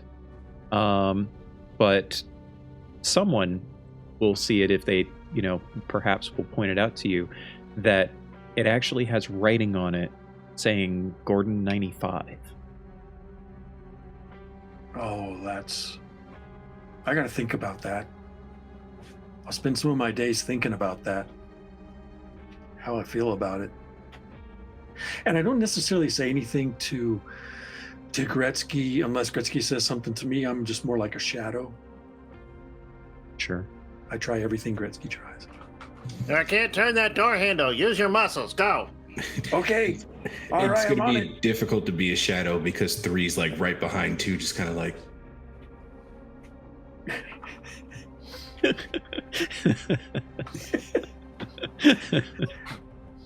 Wow. Hi, 3. flanked by Gordon and 3, Gretzky. The first space that you all find is a very strange looking room that feels like it's out of time, forgotten in a way. Desks and terminals line the walls. There's a strange, disheveled nature to everything. There's chairs about, kind of skewed. There's actually a small amount of dust in here as well, but very, very fine, very little.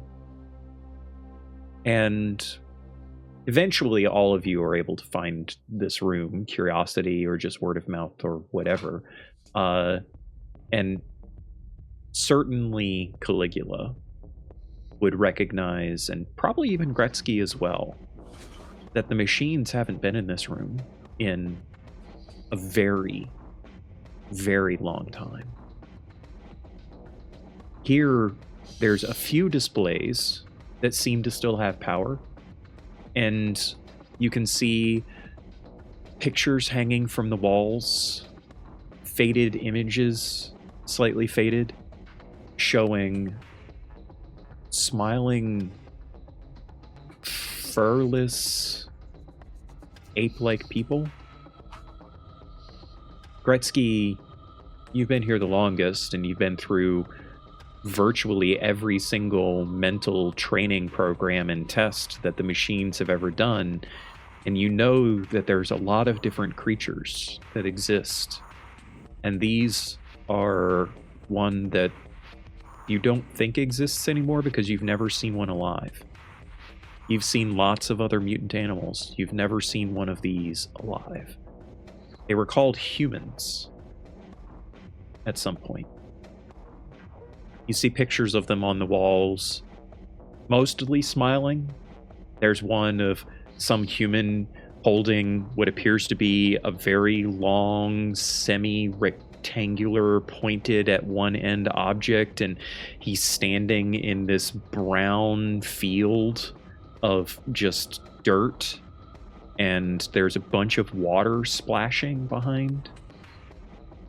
There's another one of a human kind of in the clothing somewhat like yours, except this is all white and it's got buttons on the front, and she has really, really long hair, and she's got this huge smile on her face as there's this chimpanzee clinging to the front of her who's looking in the same direction as the human is and has an equally toothy grin.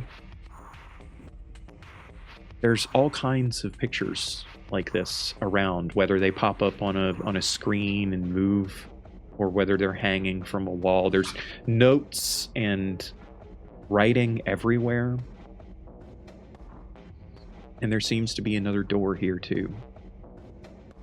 There's much more to this place than you've ever explored before. I'm curious if there's anything any of you do when you encounter this space, this weird room with old coffee cups and just cluttered things everywhere.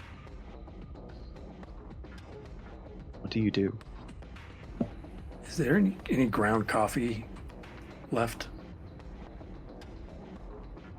I mean, not that I know what ground coffee is, but I would smell it. That smell, I think, has long since faded. Thank God. Okay. But as you go and investigate the room, I will say that you guys can find all manner of strange objects that you've never found before. I think Caligula is rooting through everything. Yeah. Absolutely. Aggressively. I think that Gretzky's doing the same thing, and he's just spouting off. These are humans. They're the ones who made the place that we're all in. Haven't seen them in some time though. It's all dusty and like he's just going on and on and on and on and on. As you guys are all digging through the room, you find various objects that, as soon as you see it, or you touch it, it feels important to you, and you don't necessarily know why. Go around the table, please, and tell us about each of your mementos that you find. Creep, will start with you. Yeah, I think as Caligula is kind of rooting through one of the desks, they find this little cube with a whole bunch of different colored little cubes, and he kind of sits back and starts playing with it and notices that he can line these cubes up, and it's sort of like the puzzles that the machines gave them, and for some reason it soothes his mind, and he's gonna turn and look to Gretzky and think our humans had a name for something like this? Spit it out, old man. Yeah, it's the puzzle cube. Puzzle cube. Puzzle cube, okay, yes. Like this. Before they Right, had the brain. screen things, we had to mess with those. They didn't Right. know my people were colorblind. Right. He like goes back to just You see him like have like this absolute look of horror as he looks at the thing, like because he couldn't get it right. He just. What does Gretzky find? So you see Gretzky like shuffling through, and he finds an old, like, it looks like a book, a large, thick book with over thick pages. And he pulls it out and he sets it, and his eyes start to get all watery as he looks at it. And you see him like with his small pawed hands turning these large pages over, one after another, with this cellophane-like sound as each page turns. Oh, well, there's Ezekiel 12. He was a very good. He was a very nice boy. Oh, and he turns it over, and like after a little while, you start seeing Polaroids with names and numbers and dates written on them, and he's periodically saying like names and numbers, and I remember he couldn't keep up on the treadmill, and he ended up with the long nap that night, and he just starts flipping through, and you realize that as he's flipping through, these are all his dead friends. These are all the experiments that died before you did.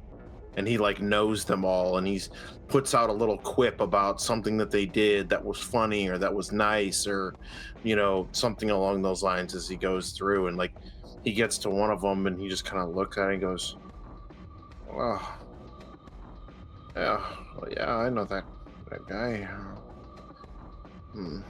Here's one of the old Stravinskys." And he like points at it, and you see like Stravinsky 7 or some shit.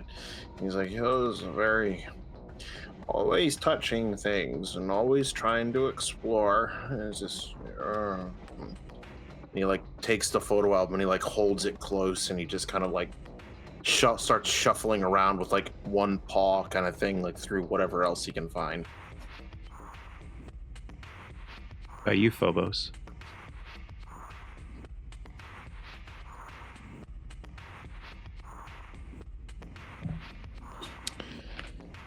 As he's kind of moving about without much direction or energy or will, not at all kind of being curious by the stuff around him, I think he'll be sort of just randomly kind of lifting things and looking around. And at some point he'll lift up a paper or something that's on the desk, and he'll see underneath it a symbol that he recognizes, and he'll remember in his earlier days, whenever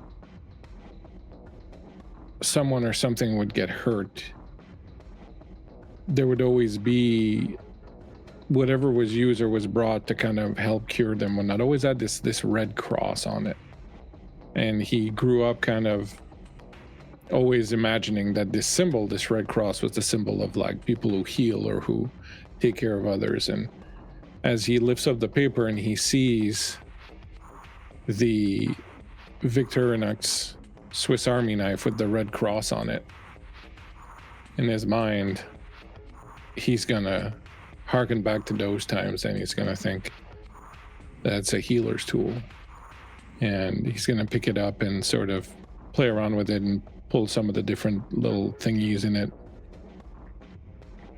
And then he'll turn around and kind of look at everybody else as people are kind of finding things and kind of obviously having some sort of reaction to the things they're finding. And his brain is going to start turning. I'll let you continue asking what the others are doing, but like there's something happening with him at this point. And you, Ty, what does Gordon find? Gordon has this hood that he's been carrying around and is getting kind of attached to. But I do look in this cupboard and I find this people thing that's got a handle on it and a long piece of sharp metal. And it looks like it's good for breaking stuff, so I'm going to grab that. Okay. What about you, I don't know Ian? what they called it. Gordon finds a machete. 3 is kind of rooting around. He's like under desks and looking in drawers, and he opens a drawer and he sees something that's kind of shiny, but it's hidden behind like crumpled papers, and so he moves it. He pulls it out and it's very small and it's attached to a chain, but it's kind of cold to the touch. And he looks at it really close, and it's got this weird, like, it looks like what a straw could be, potentially. And so he goes and he's like, he sucks in for a little bit, and when he's like, that's not working because nothing's coming out, he just breathes into it and it goes, woo. It's like a small whistle. And you can see this huge smile go across his face, and he blows into it again, and it's a little bit louder. And then he looks around. And if anyone's watching him, it's probably the first time you've seen him like with huge elation on his face. He walks over to Caligula as they're like looking at their cube and goes, like really loud next to them. I think Caligula does like the classic like, whoa, like scramble and just throws the Rubik's Cube into the air. And just seeing that, 3's like, I got you for once. And then walks away.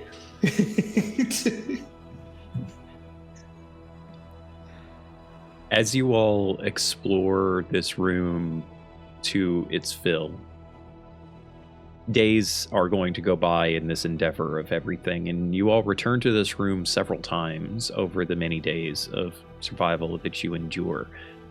Every single time you come here, you uncover something new. Every single time you come here, there's a piece of history or forgotten knowledge that you uncover. But Gretzky comes here the most.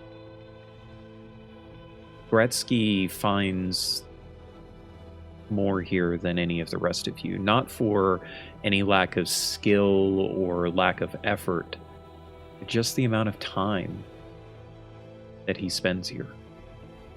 He's drawn to this unknown history, these beings that don't exist anymore, these humans, and he can't really fully understand why. Something about the pictures, something about the feel of the place. But eventually, Gretzky, more than anything, you find a well-worn pamphlet, this folded piece of glossy paper. And there's pictures on it of this beautiful, serene, perfectly still body of water. Mountains in the background, forest everywhere. And a setting sun in the back. Being the most proficient at reading, you see Smith's Mountain Lake, welcoming everyone. And it doesn't take you long to realize that this is a place that people would go to. This is a place that they would go and find solace. This is a place that they would go and find joy. And there's something about that resonates with you more than anything ever has in your many long days of life.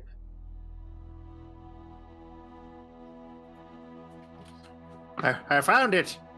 I found it! What'd you find, old man?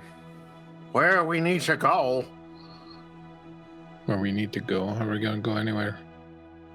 We leave. And how do you propose we do that? Show me, what do you got? Yeah, And he holds up the pamphlet. You see there? That's where we go. That's where we're from. How do you know this? I have lived many years and I have seen many things. This is where we belong. In the great outside. Where the sun is real. I think I'm trying to kind of gauge if he's just saying this to kind of give people hope kind of thing, if he's lying or if he really like believes this. No, like his whole expression is like he is lost in memory. He is 100% like he is. I'm telling you about the Great World War II as if I was actually on the beaches of Normandy myself. Like he's like with that fervor, like that fervorness. Like he's like everything, and this is where we need to go. This is where we need to be. But why now? Why are you finding this now? I don't know, because I just found it now. I'm old and slow. What do you want? Bleak, could you make a sense of motion roll for me? Let me see that picture. Look, can I see that picture? He like holds it up but doesn't let you touch it. Are those asshole trees? All of them? No, these are not asshole trees. These are conifers. Is that gooder or worser? No, that's gooder. Yeah, right there. Conifer. Yeah, it's a very nice forest next to the lake, apparently, and it's great for camping, cookouts, and there's even a gazebo. I'm gonna re-roll because I got 2 1s and nothing else. So You're gonna push. Do you want to spend any feral points and add some dice? Yeah, spend 2. Nice. 3, And here's they the add word yellow dice? gazebo. Yeah. Sorry. They add yellow dice.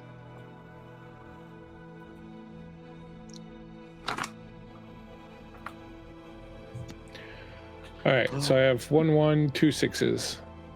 So you can't re-roll the previous ones. The previous ones stayed.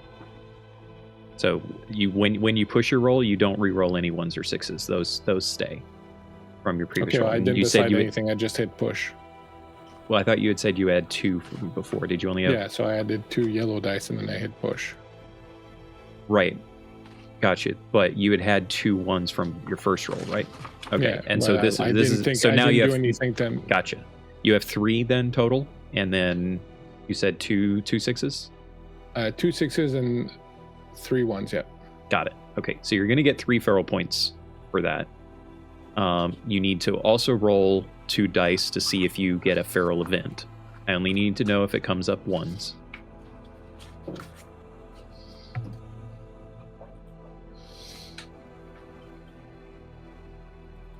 Two.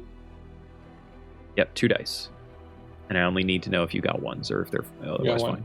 Okay, you do get 1 feral event then. So go ahead and roll another d6.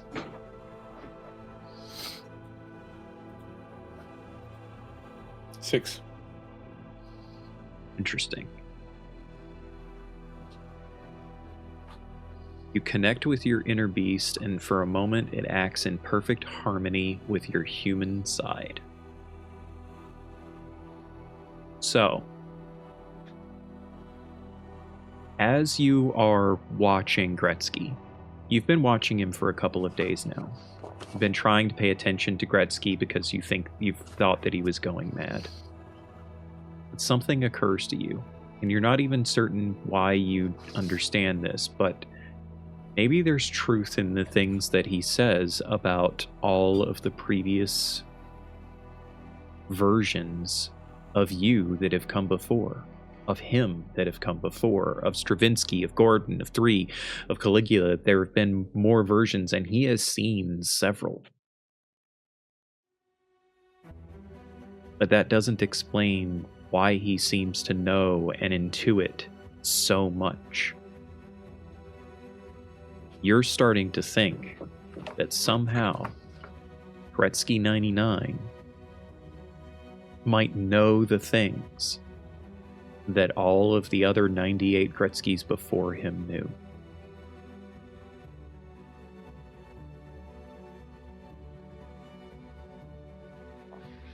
Oh, look, vending machines.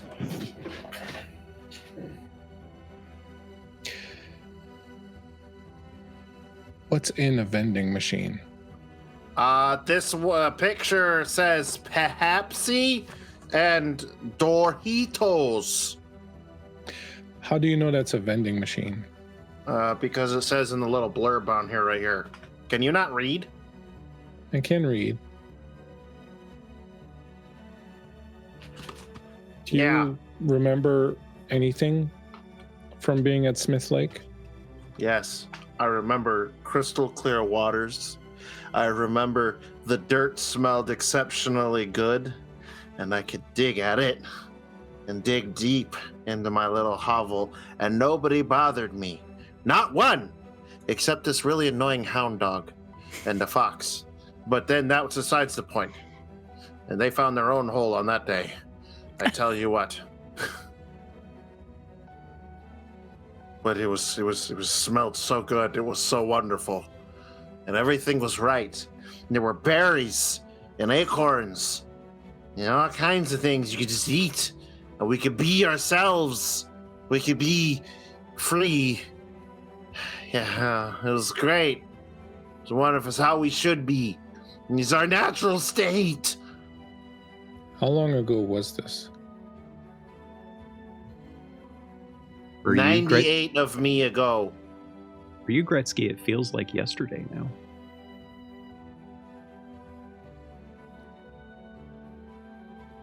I've seen things.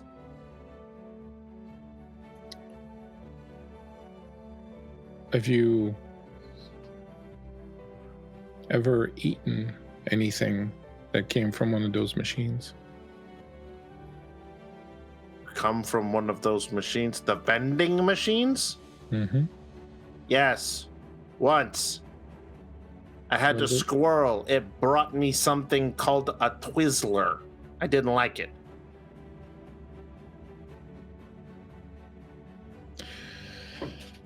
Tell me, old man. How do we get to Smith Lake? Through the pipes.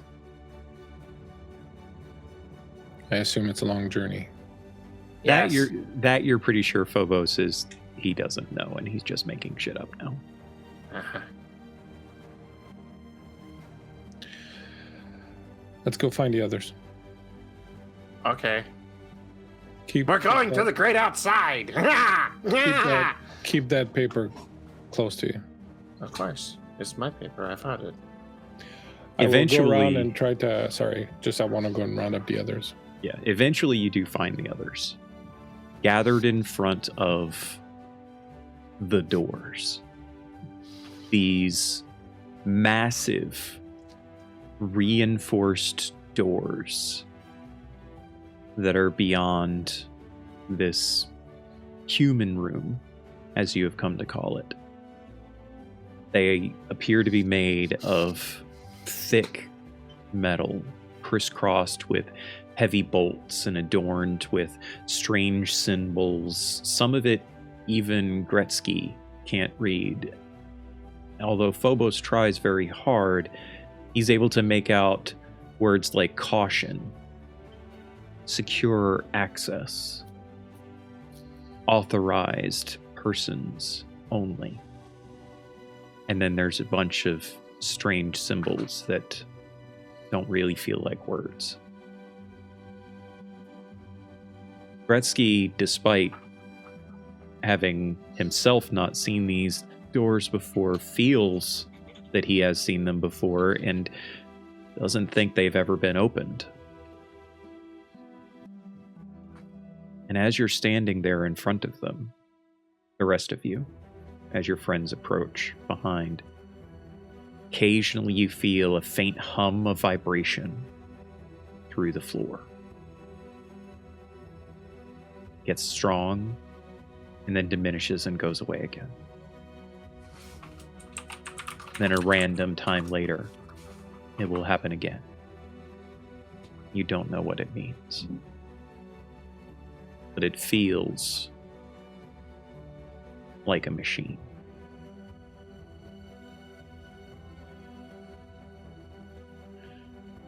As we approach, I'll walk up to the doors and put my hands on it and then turn to the others. For a long time, I thought that we were being trained to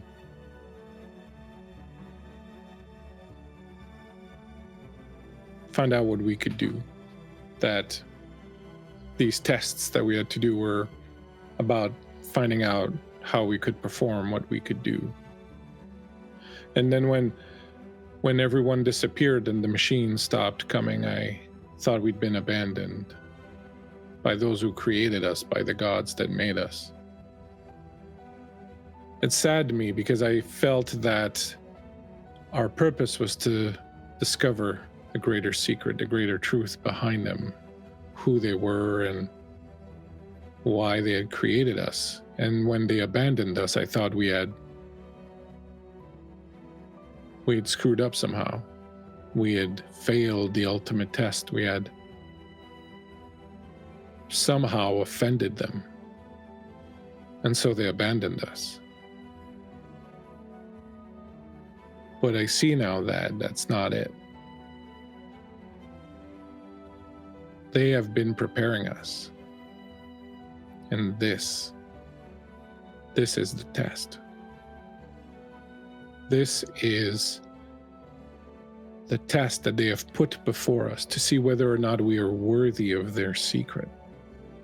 And they have been training us to do this. And the fruits the other day, remember, Gordon, the fruit that sprayed you and covered you and was foul? Yes. That was the final lesson. That was the final straw. It was the final lesson that not everything we have been taught will apply, that there are still things out there that are dangerous, that we cannot simply rely on the mechanics of what we've learned. Like you said, Gordon, you memorized the answers of the test. Yeah. And we can't do that. Oh. We have something different. We have instinct. We have an ability to know without knowing when something is good or bad. We've been trained and we have instinct. And this is the final test. They have gone now and they have left this door in front of us. But they have given us a goal. They have given us, show them, Gretzky. Show them the paper. They have given us a goal. There is the answer. The secret that they've been hiding. And now we have to prove that we deserve it. Yes, Gordon? Phobos, so we have to do another test? And are all the fruits like that red asshole? No. But we have to be careful. Red is a color that warns us that something is dangerous or bad. Oh, God. I didn't even think about that. And so if we want the secret, and if we want to achieve what we've been trained for, what our nature helps us to accomplish, then we have to leave here and we have to go find this place. And I believe that Gretzky has been there. Perhaps not physically as he believes, but I believe that somehow in his mind, he has been there. And I believe he can show us the way. He is a seer and he will show us the way. 3, you are young, without much experience, but you are powerful and strong. You have a good heart. You can protect us. Gordon, you're dumb as dirt, but by God, you are willing. You have gumption. You have pride, bravado. You will see us through the difficult moments. I don't know what any of that means. Don't worry about it. I'll teach you later. He's going to go over to Caligula. And he's going to put a hand on Caligula's shoulder and go, and you, my dear friend, have the most important job of all. You have to open this. He lowers the lens. Yeah. Yeah, cake. Yeah, look at it. He like looks over to Stravinsky. Cake, right? Cake. I don't know what that is, but yeah. Yeah, Let's start by finding what's making this noise. Whatever it is, it's a machine, and it's the only machine that's still alive. Caligula flattens himself against the door with an ear to it. I think it's probably under our feet. Let's find a machine that's left alive. I could try to pull it open. Well, let's see what Caligula comes up with. You're the one who opens things. How do we get into the floor? How do we get down below? Caligula's gonna look around. The floors here are steel. They are difficult to even find the seams of. As you all begin to investigate this space, it becomes very obvious to you that whatever these doors' purpose was, it very likely wasn't to necessarily keep you from getting out. It's to keep something else from getting in. And as some of you are creatures that might natively, instinctively want to burrow, you come to understand that it's no trivial matter to secure the areas of the floor, the ceiling, and the walls against such burrowing tactics as that. But as you investigate more, the vibrations come and go at random patterns. Sometimes you think that they're gone until they come back again later, at many, many hours later. And you start to understand that that vibration is rippling through the floor, not under it.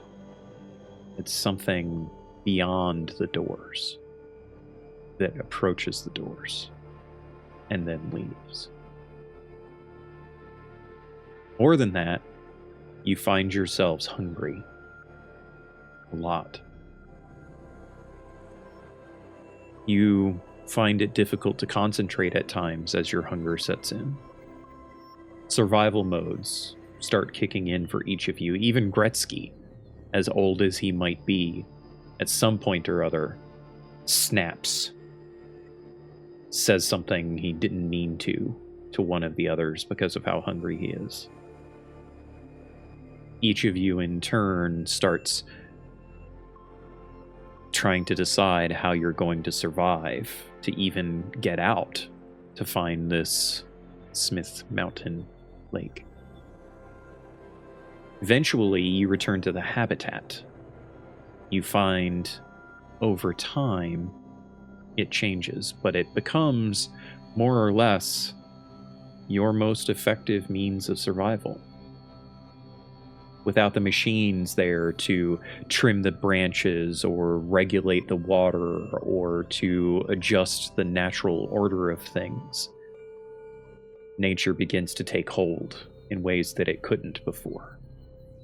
The creek develops jagged paths through the soil, pooling in unexpected places. The air becomes thicker with the scent of damp earth and things that become overgrown.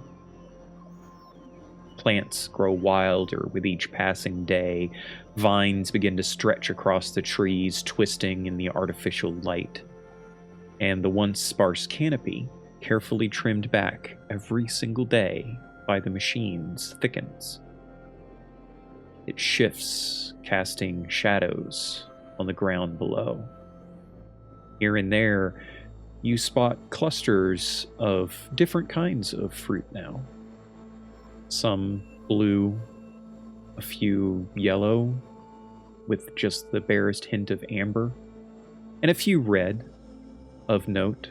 But these are different than the ones that Gordon had his encounter with before. That may not prevent Gordon from attacking them mercilessly, but at some point one of you may find that they taste sweet and do not explode with viscous fluid all over your body. Hunger makes your decisions a little bit more easy. Whatever hesitation you might have had vanishes as you do whatever you need to survive. The small woodland creatures that skitter in the forest, or the tiny birds that would fly periodically that used to be part of your tests, the ways in which you would hunt and be tested, the ways in which you would capture a creature and be tested, the ways in which you might have once eaten a small creature and been tested, now become the challenge of survival. Their feral nature, that of the animals, also begins to heighten. You feel challenged by them. But their ferocity doesn't pose that much of a threat to you, and they're just another obstacle to find sustenance. More strangely than anything, though, insects now swarm in clusters, buzzing, filling some of the spaces that machines used to vibrate in. And there's kind of a serenity in that in a way. At first it was a nuisance, but the noises that they make almost, you feel a little bit longing for some of the machines at times.